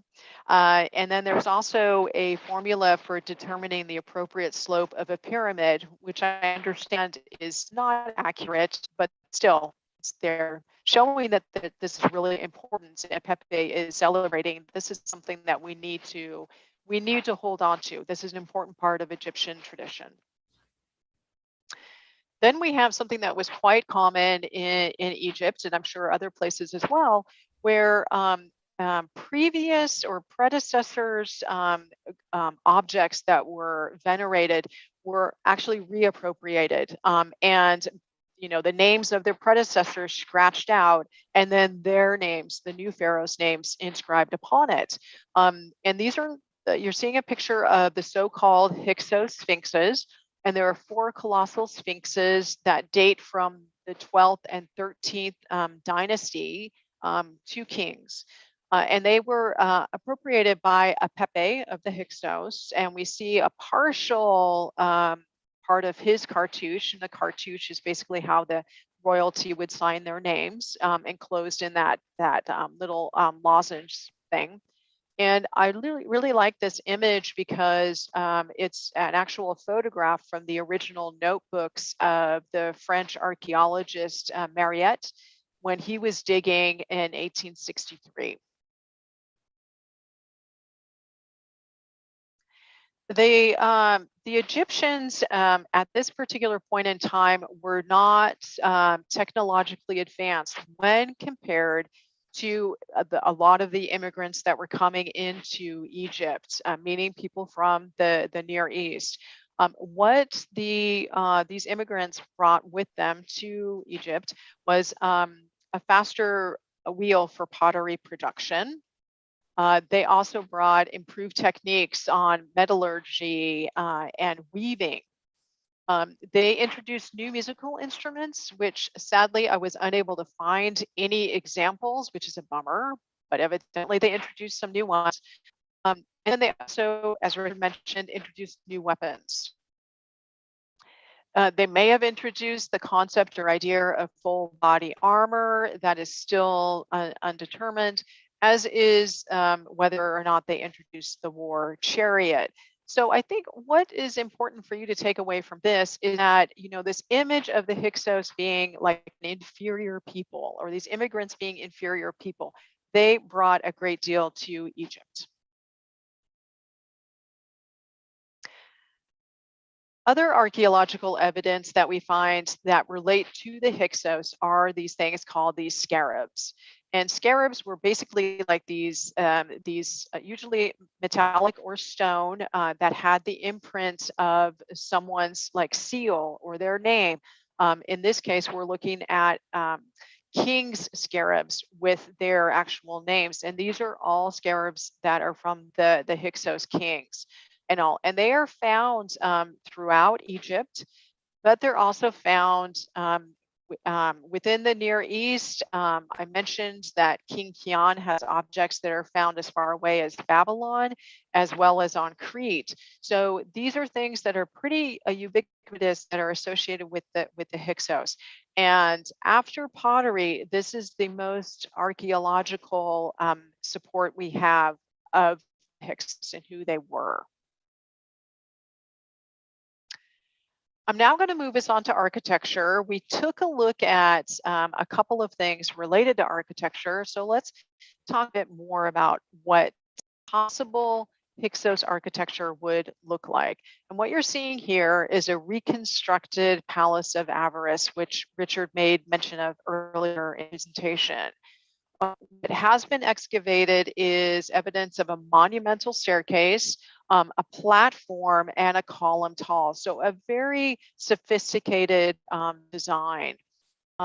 In the ruins of this palace was found a stele, which was just like a large column-shaped piece of stone that had the inscription of Kings Kian and his successor and son Yanise engraved on this stele. It appears that this palace was actually abandoned around 1600 BCE. And there are a lot of like animal bones and animal fat that is found in the remains. There's also a lot of pottery that is Egyptian, Near Eastern, and from Nubia that is found in the remains as well. There is a hypothesis right now that this was actually a ritual abandoning of the palace upon the death of King Kian. What we also know is that while the structure may have been left intact at the time of the 17th dynasty king Amosa the First, who is going to go head to head with the Hyksos, this palace was leveled to the ground. Remember back, I mentioned this concept of a broad room temple layout. So here's what it looks like. And to me, it does look like, you know, I'm looking at a conference center layout, and those are going to be like the vendors' booths, right? But it was like a more public gathering type of a space where everyone went in kind of together and were in a group.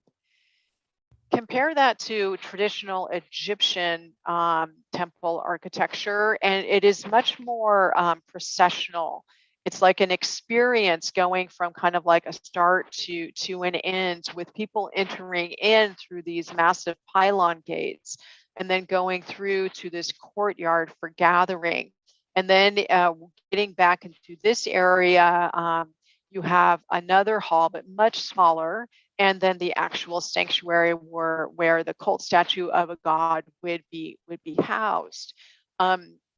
And as I understand it, I don't believe that the just the everyday Egyptians could actually enter into this sanctuary themselves. So they would only be able to go in just so far into this, whereas the broad room temple architecture was invited anyone into its inside its walls. And in this map, it's pretty detailed, but what I wanted to just show you was a connection to the people of Hyksos backgrounds and their connections not only to this area here in the Near East and along the Eastern Mediterranean, but as far east as Mesopotamia and Babylon. And what we're seeing here is the kind of distribution of archaeological digs that have found evidence of that broad room temple architecture. So when, again, that question about who were the Hyksos, you know, do we have a definitive answer? And the answer is that it seems like there was this type of architecture that migrated from further east and moved west, and eventually found a space in Egypt for only, well, believe only one temple is being excavated right now. The temple that is currently under excavation, the excavator, whose name is Manfred Bitek, believes it to be in worship of Baal Zephon that we've talked about, and possibly a solar deity that is of Near Eastern origins, named Reshef or Hereshef Re.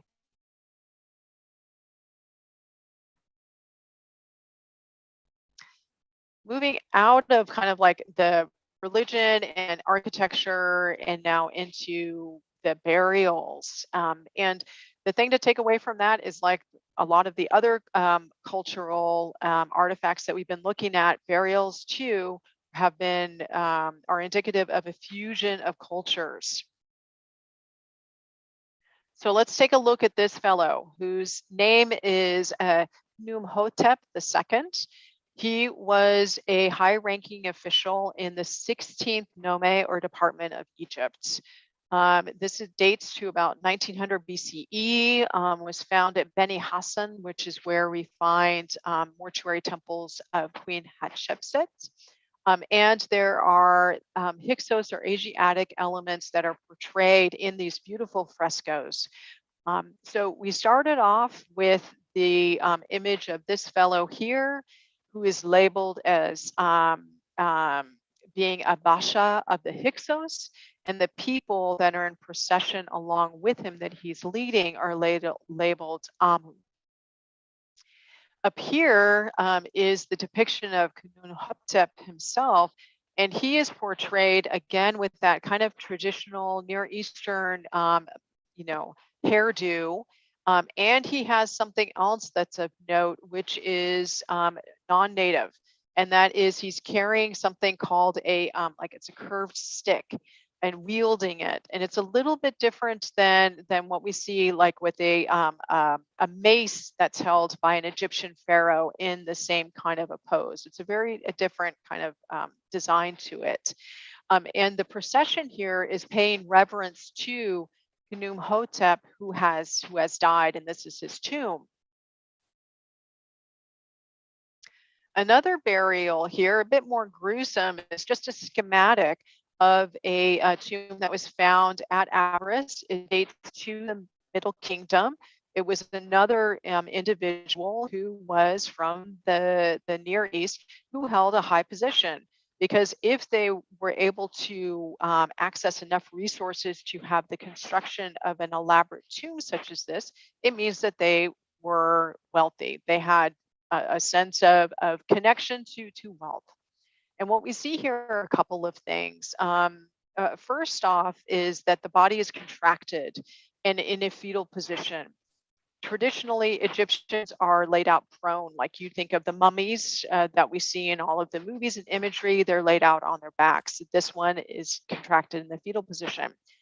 The objects that are buried with this individual are from Nubia, they're from the Near East, and they are Egyptian as well. So it's a hodgepodge of different cultures that are represented here. Out front, we have these skeletons that don't look human, and you'd be right to think that because they are either donkeys or horses. And if you think back or look back on this particular image here, this wall fresco, what you see are donkeys, and donkeys are a sign of status for people who are traders and people that are coming in to Egypt bearing goods to Egypt. So the fact that there are 6 of these skeletons that have been buried at the tomb entrance is really important, or showcases the importance that this individual had, likely with his links to trade, and is a male that's buried here. Another thing that you don't see, but that is very different from Egyptian practices, is that this tomb was actually found underneath a residence, underneath a residential area. The Egyptians buried in cemeteries away, they separated the living from the dead, and that is not the case in Near Eastern burial practices. Here's another example of a burial, a different tomb, and what you see here is actually one of those horses or donkeys in situ, basically at the front of the tomb.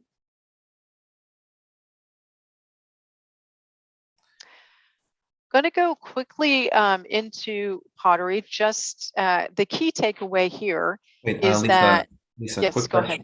quick question Yeah. on the processional type temples. We have a question here that says, the Temple of Israel as designed in the Bible also seems to have this sort of processional layout where you start in the wider premises, and then you move into the first sanctuary, and then you get to the Holy of Holies, right? You have this set of processional situations. Do we have any connection to why that may be, or any sort of idea about what happens? I have a hypothesis, but my hypothesis is that after this period, when the new kingdom of Egypt stretches into the Levant and creates a lot of vassal states in the Levant, we probably have a change, especially in the area around Palestine, Canaan, Israel, in terms of the organization of their religious sanctuaries and shrines, to be more along the Egyptian model than the historic developments that had previously existed there. And I would say I'd go with what you have to say, Richard, because I really don't know. Okay. Yeah. So in terms of pottery, what the takeaway is here is that again, it's another cultural artifact where we see a fusion of cultures.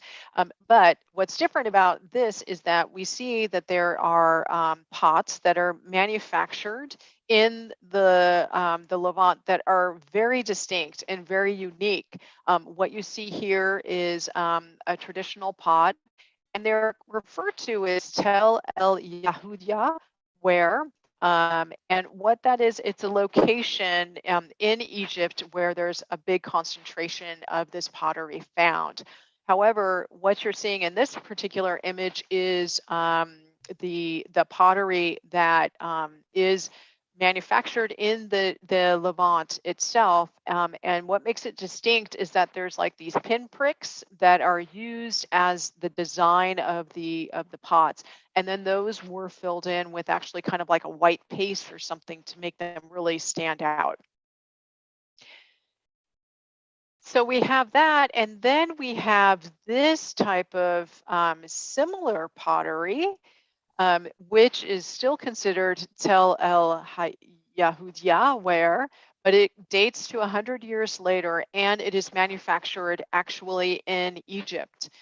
And what you see here are a couple of objects, and the archaeologists and art historians are still out on what this is representative of in terms of its unique shape with the double-barreled kind of pots on either side. However, there are little pinpricks, and we can still see some of the white traces of that pigment that is actually kind of pushed into it to kind of bring the that decoration out. And we can even see it here much more closely with these beautiful feathers that have been recreated. So a very sophisticated manufacture of pottery. And before we actually get to the end of the 15th dynasty and the ousting of the Hyksos, I want to do a time check to be respectful of people's time. So Zach, Richard, don't know what you guys want to do because we are at the end of time and we probably have about, I'd say 15 more minutes, Richard. I think that's Yeah, what keep going. Yeah, keep going. Yeah, no problem. Yeah. Yeah, let's finish it. All right. So we get to the war part, fun and excitement. So I just want to take a few seconds to look at this map. So if you look at the upper right-hand side of the left side map, you can see that sort of orangish area. That's the area under direct Hyksos control.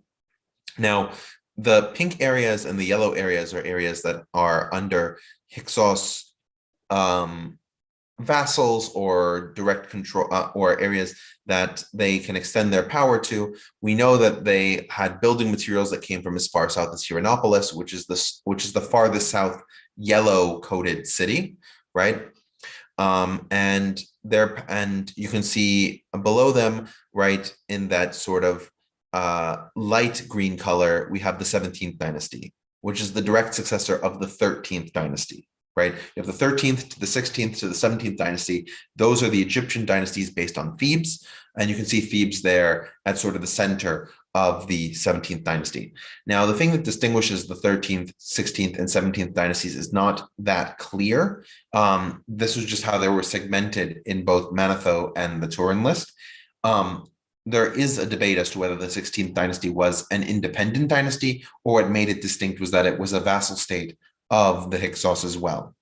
But by the period of the 17th dynasty, we have a sort of a rearrangement of that relationship. Maybe they're vassals, maybe they're paying some kind of tribute, maybe they are trade partners in a lesser position, but they are not necessarily, or they may even be equal states. But it's definitely the case that the Hyksos have power to control most of Lower Egypt. The map on the right-hand side is the spread of the chariot. And you can see that the chariot first develops in what's now the Kazakh-Russian border, and it expands through the plains country all the way to Western Europe. But before that point, it extends into the Middle East. And so it comes to Egypt relatively late, but through its connection to the Middle East. As Lisa and I have said, it's unclear whether the Hyksos themselves brought it in or if it was just brought in during their tenure, but it definitely happened during that same time period. Okay. So now what I'm going to talk about is the 17th dynasty, that Theban dynasty, Egyptian dynasty, and the rulers that broke the Hyksos hold. And I'm not going to talk about the actual pharaohs. I'm going to focus on the women, but I wanted to show you kind of like what the family tree is, because these are the 5 that are really significant in the ousting of the Hyksos. We have Senkeré here and his wife, the Queen Regent Ahotep. And then we have their 3 children, Kamos, Amos, and Amos Nefertari. So let's focus in on Ahotep. She plays a very significant role in this story. So she is both the wife of a pharaoh, the mother of a pharaoh, and she will be at least 2 times, maybe 3 times, I can't remember, the regent. So meaning that she steps into the role of the pharaoh and holds the 17th dynasty together at least 2 or 3 times. She steps in at the death of her husband, Senkeré Tau. She is a regent while Amos, her youngest son, is just 10 when he ascends to the throne upon the death of his brother. She would do this also for her grandson when Amos dies young.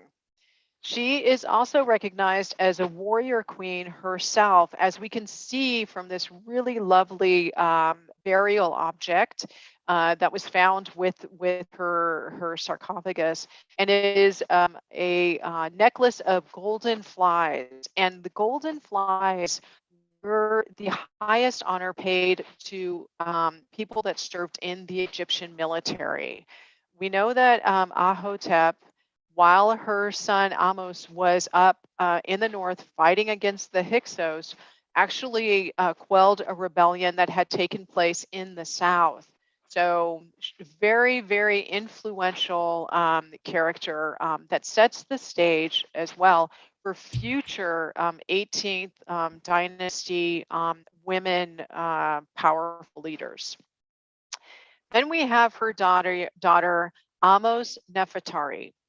At the time that Amos Nefertari's brother, Amos, to her left over here, that he was the pharaoh, he and his mother Ahotep decided to instill Amos Nefertari in the very, very significant position of priestess of Amun-Re.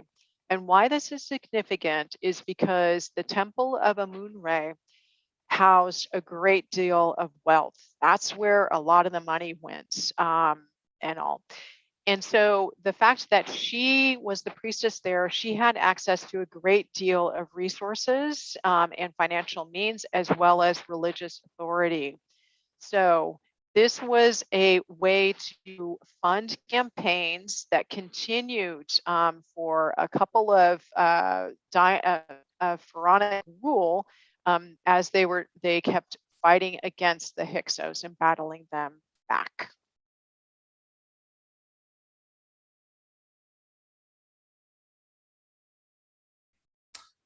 So when it comes to the battle, right, we have Seqenen-Retau, and he's the one who inaugurates the struggle against the Hyksos.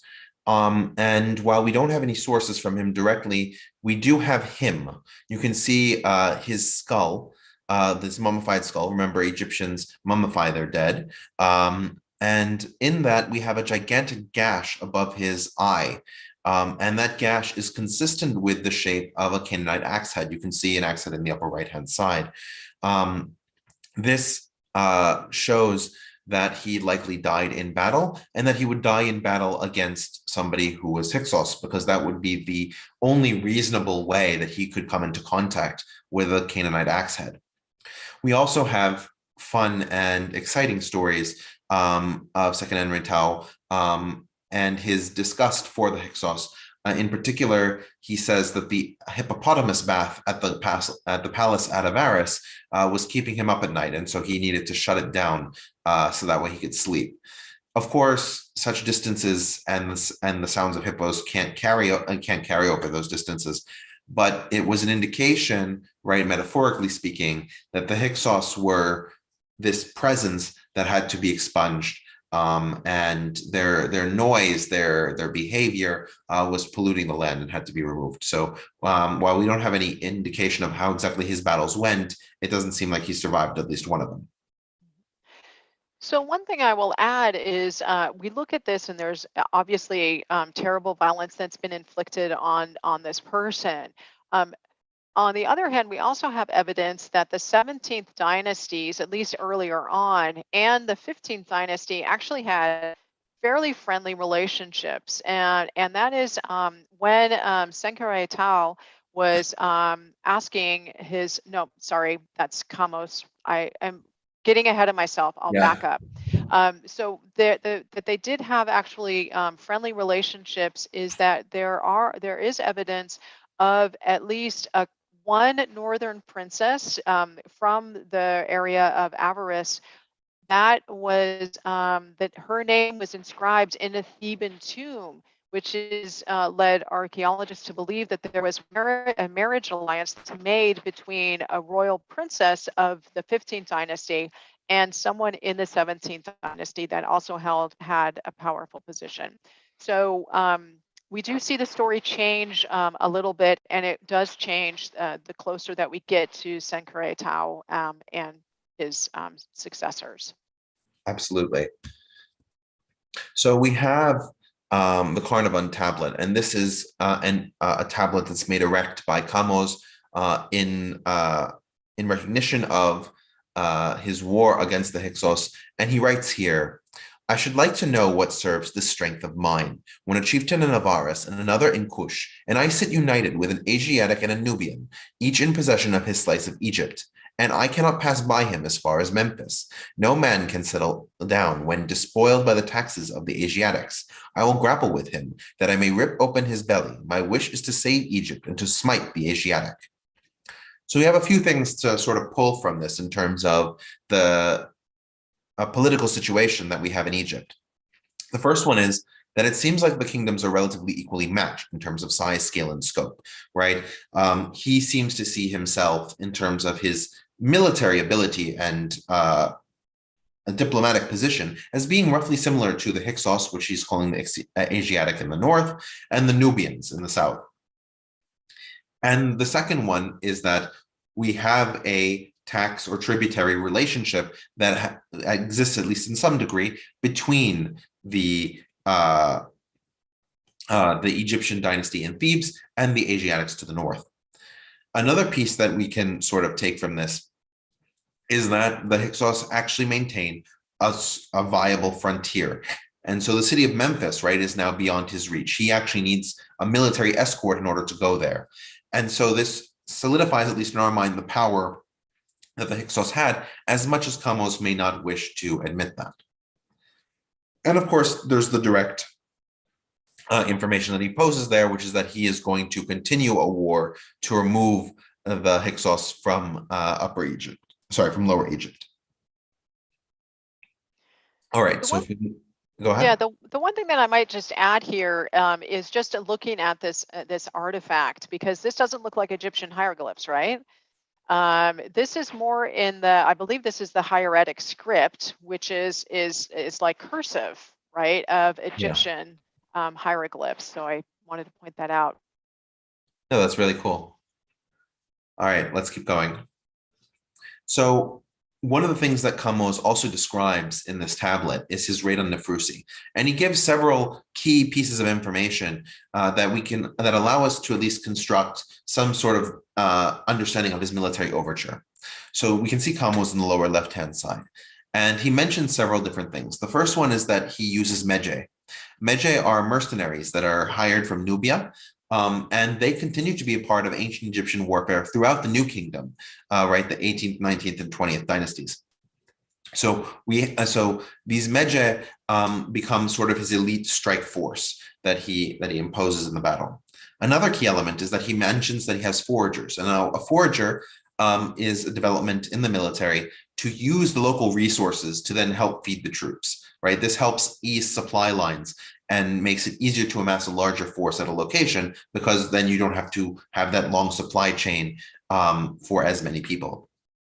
And finally, he mentions that he strikes at dawn, that at the first light of dawn, he charges on the Hyksos and defeats them, which of course, as I sort of pointed out before, every Egyptian battle is a victory. That just happened to be that victories might end up in the wrong direction, or they might have no conceivable gain. And this seems to be the situation here. That the raid on the Frusi was somewhat successful, but the Hyksos were still relatively well entrenched in most of the areas that had been claimed to be under their control. And you can sort of see, again, that map of Egypt in the lower right-hand side that sort of reestablishes where Neferusi is. It's in that band of darker green territories that is closer to the Hyksos vassal territories. All right.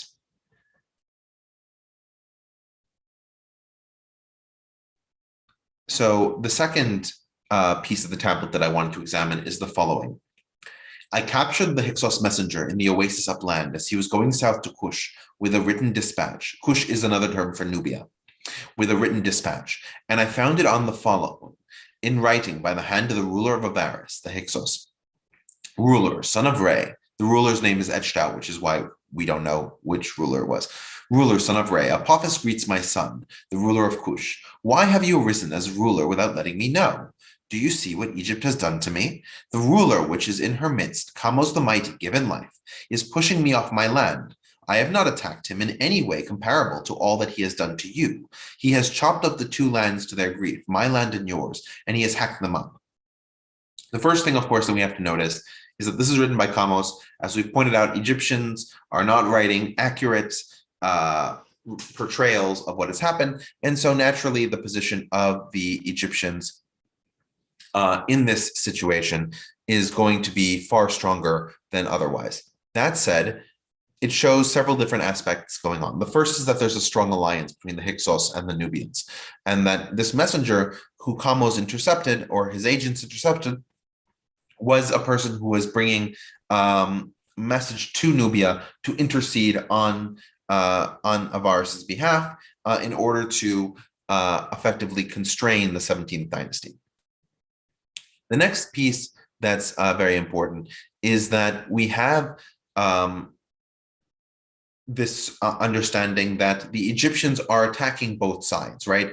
That the Hyksos ruler is referring to attacks that the 17th dynasty has also made on Nubia. So it seems that the 17th dynasty is opposing both of these, and that an alliance is therefore reasonable under these circumstances. And finally, it asserts Kamos's position as wanting to enlarge Egypt at the expense of both the Hyksos and the Nubians. So we see, if we move forward, we see the naval attack on Avaris. So as we pointed out, Avaris is surrounded by water, and this is sort of a mock-up of what it would have looked like with only the temple there, right? Of course, in reality, the city would have extended all the way to the water on pretty much every side.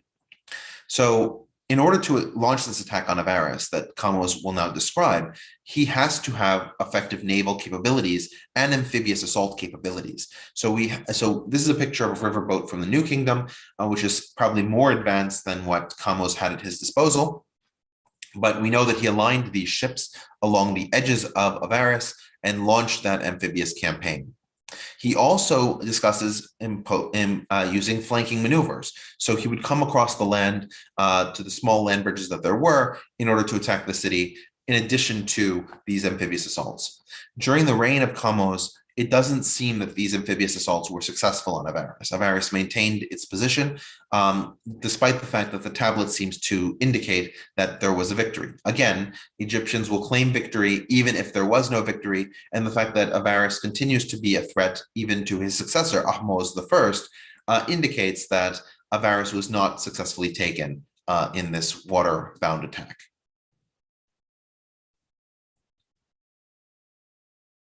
All right, if we can move forward.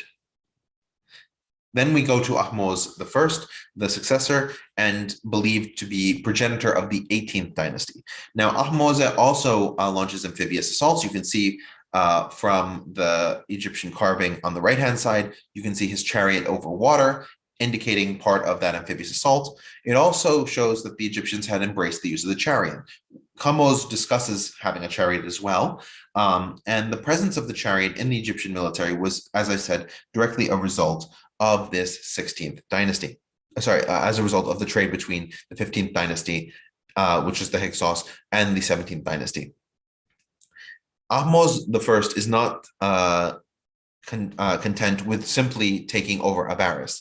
He also pushes the Hyksos off to Tel el-Farah, although he describes it as the city of Sharuhan. You can see on the map that Sharuhan is in the borders of what is now Israel. So he has pursued them all the way through the Sinai, the coastal Sinai area, and besieges them at Sharuhan. We know that this siege, according to the stele from Ahmose's period, took 3 years before the Hyksos were finally completely driven out.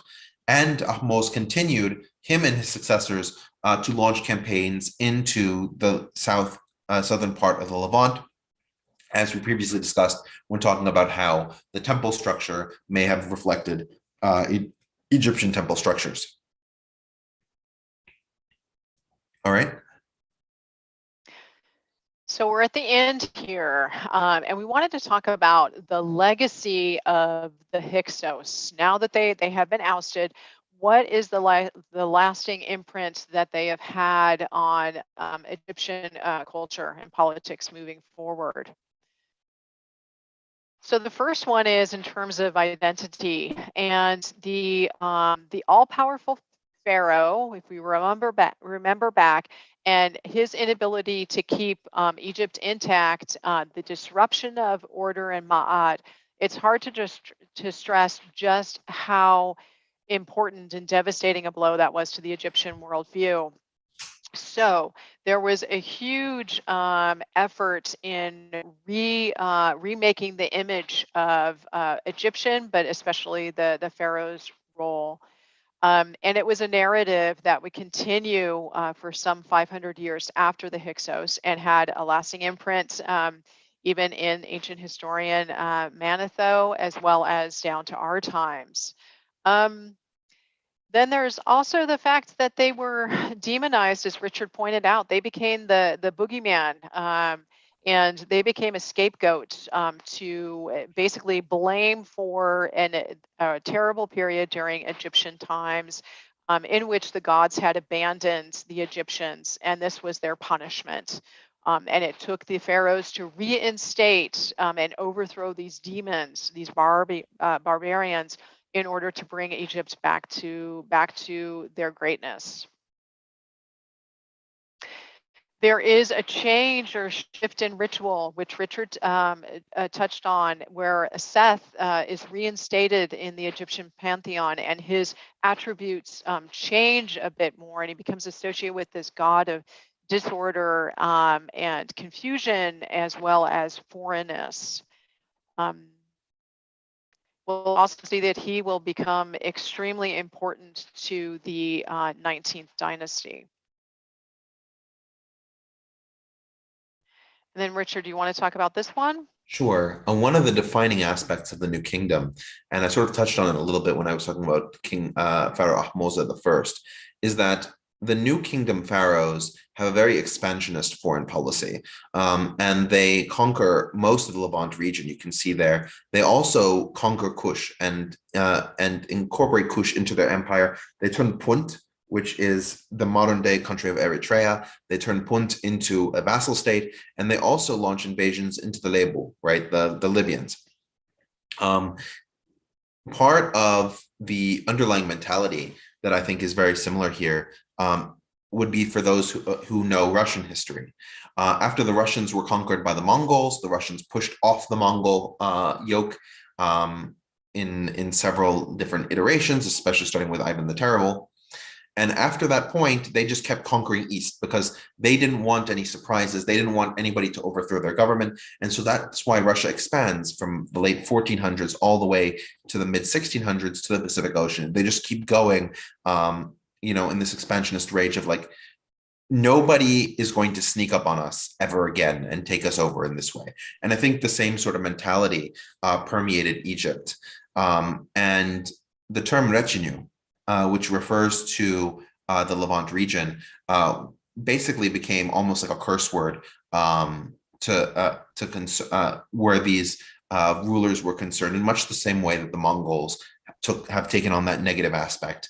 Regardless of the fact that the Mongols were probably significantly more brutal than the Hyksos were, as we discussed.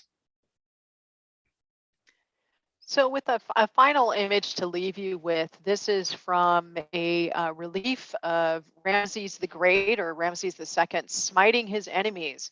And what we see there is that all three of the enemies are foreigners. We have a Nubian here on the left, a Libyan, and then a Syrian, or someone from the Near East. And this is from a temple at Memphis.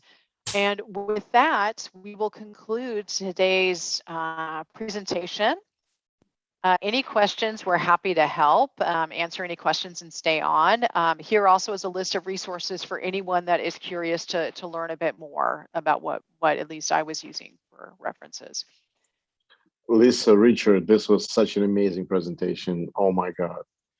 I loved it, loved every minute of it. Thank you so much for this. And I guess, Lisa, you're a host now. If you would like to maybe unmute everybody. Yes, let me see if I can, mute. No. Somebody was making a joke in the comments. The first time the Egyptian army lost a battle was the second act of the opera Aida. If you would believe ancient Egyptian historical records, that would be accurate. But we know enough about the Battle of Carchemish. We know enough about what the Assyrians did, the Persians, in terms of their conquests of Egypt.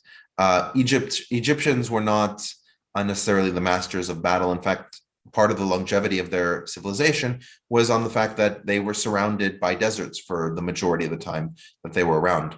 Ralph, you have your hand raised? Yes. You've gone through so much material here.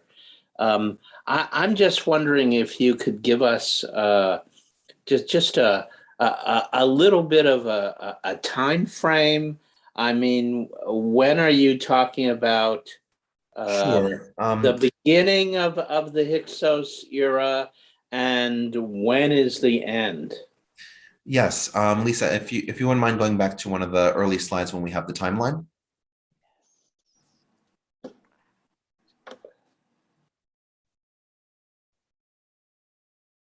Yes, there we are.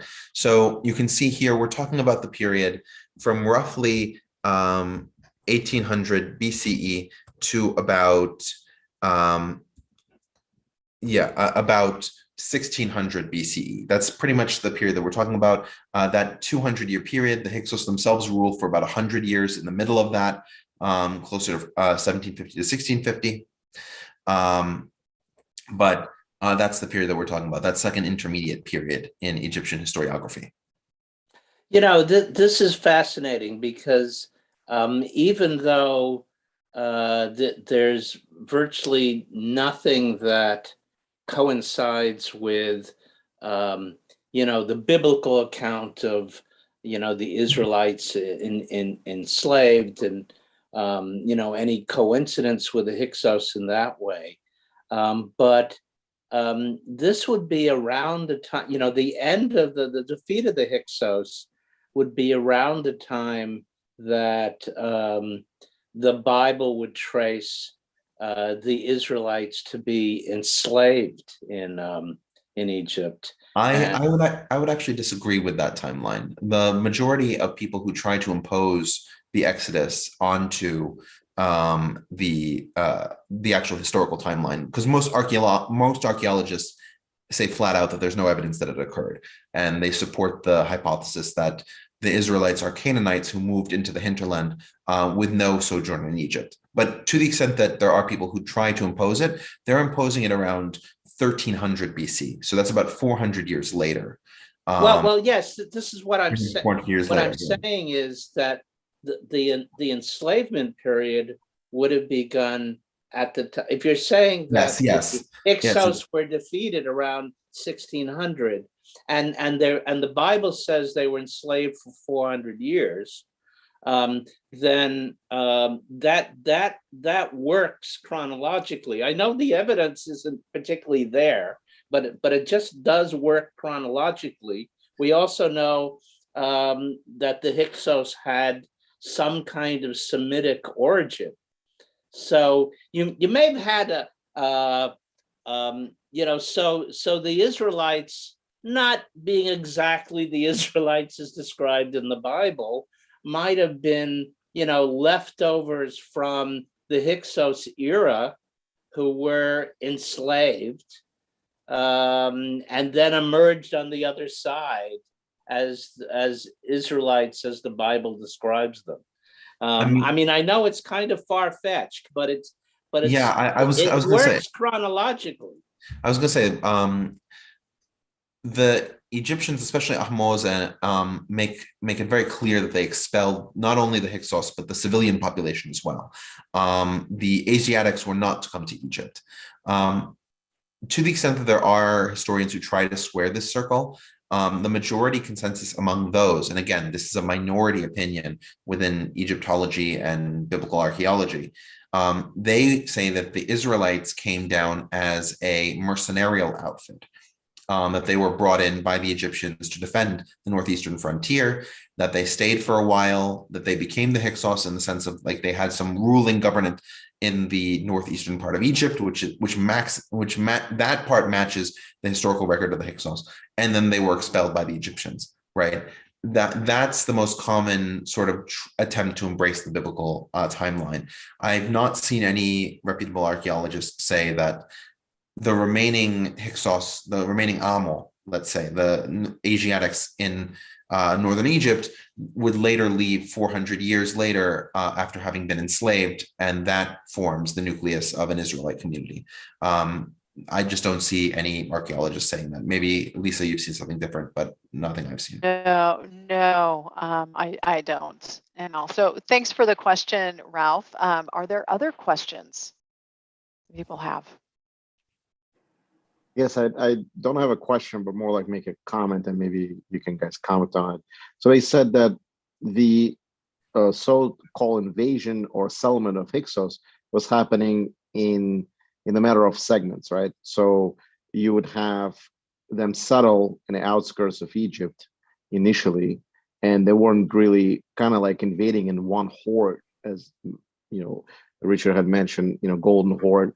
But they were kind of settling in the outskirts little by little until they became an overwhelming majority, and then kind of made their inroads into the Egypt. So have you heard of anything like this? And also, in respect to the mentioning of the Bible, the Nubian or as they call them, black dynasty, black pharaoh dynasty, was very well received because Taharka, particularly, who was a pharaoh for that dynasty, was very pious and was taking the Egyptian religion, particularly, back to the old times.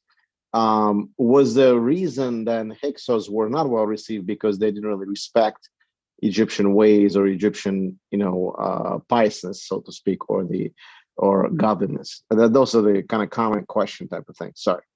So I think there are sort of two questions. The first one, right, was the invasion style of the Hyksos, and whether we've seen something similar where you have an immigration group that initially comes peacefully, integrates into the local economy, and then eventually acquires more and more power to itself. And then the second question, I think, was, well, I just lost the train of thought. Let's start with the first one. Yeah, let's start with the first. Yeah, exactly. Let's start with the first. The second question was Taharka. Okay, so the first question, do we have cases where immigration leads to that group eventually becoming the majority in the society? I'm struggling to think of one off the top of my head, but it wouldn't surprise me if that's the case. Usually, what ends up happening is if the immigrating population has some kind of expertise that the native population doesn't have. I'm thinking Arab merchants in East Africa, right, who create Zanzibar and other states like that. Or you have situations where they have weapons that the local population doesn't, and they start as a mercenarial force, think the Federati in the Roman Empire, and then they start to claw away more and more power from the general sovereigns because they have that skill or that military ability that the local sovereigns don't have. So it's not actually that surprising that you have a large immigration of a talented people, and then that talented people usurps control from the dominant majority population. On the Taharqa question, you also have to realize Taharqa is 25th or 26th dynasty. I don't remember off the top of my head, but we're talking about a period that is significantly removed from this period where the Egyptian self-conception was a lot more resistant to being taken over. And Taharqa being so clearly Egyptian in his behavior, I think would have solidified that, on top of the fact that he wasn't overwhelmingly taxing Egypt as a separate entity, right? The Hyksos were taxing the 17th dynasty as a tributary vassal, which creates a very different relationship than the Taharqa, who was directly ruling over the Egyptians. Lisa, and in addition, I would add that we got to think about what was preceding the rise of the Hyksos to the 15th dynasty, and assuming the power is that Egypt had been fragmented. There had been a lack of order. The world view had been completely like shocked. And so, you have people that are capable and able to administer a state and restore order. So that's going to give them some credentials, right? They're going to be respected because they were able to do what a previous pharaoh had not been able to do. So I think we have to take that into consideration as well. Agreed. Yeah, and that's definitely interesting. And also, a separate subject, the Ethiopian, or not Ethiopian, they call them Ethiopian, but they were from Nubia, and Taharqa was a Nubian king. Obviously, in the Bible is mentioned as a pious Ethiopian pharaohs, but they were not Ethiopian, they were Nubians. Correct, they were Nubian. Interesting, yeah. Yeah. Other questions that people have?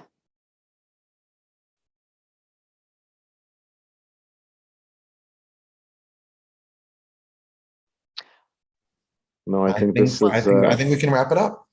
Let's wrap. Great. All right. Thank you so much, Lisa. You put so much work into this, and it looks fantastic. Thank you. Thank you. Incredible. Thank you, Richard. Thank you so much. Thank really you, Lisa and Richard. Thank you very much. Yeah. Great presentation. Great presentation. Thank you so much. Thanks very much. It was very enjoyable. Thank you. All right. And thank you, everyone.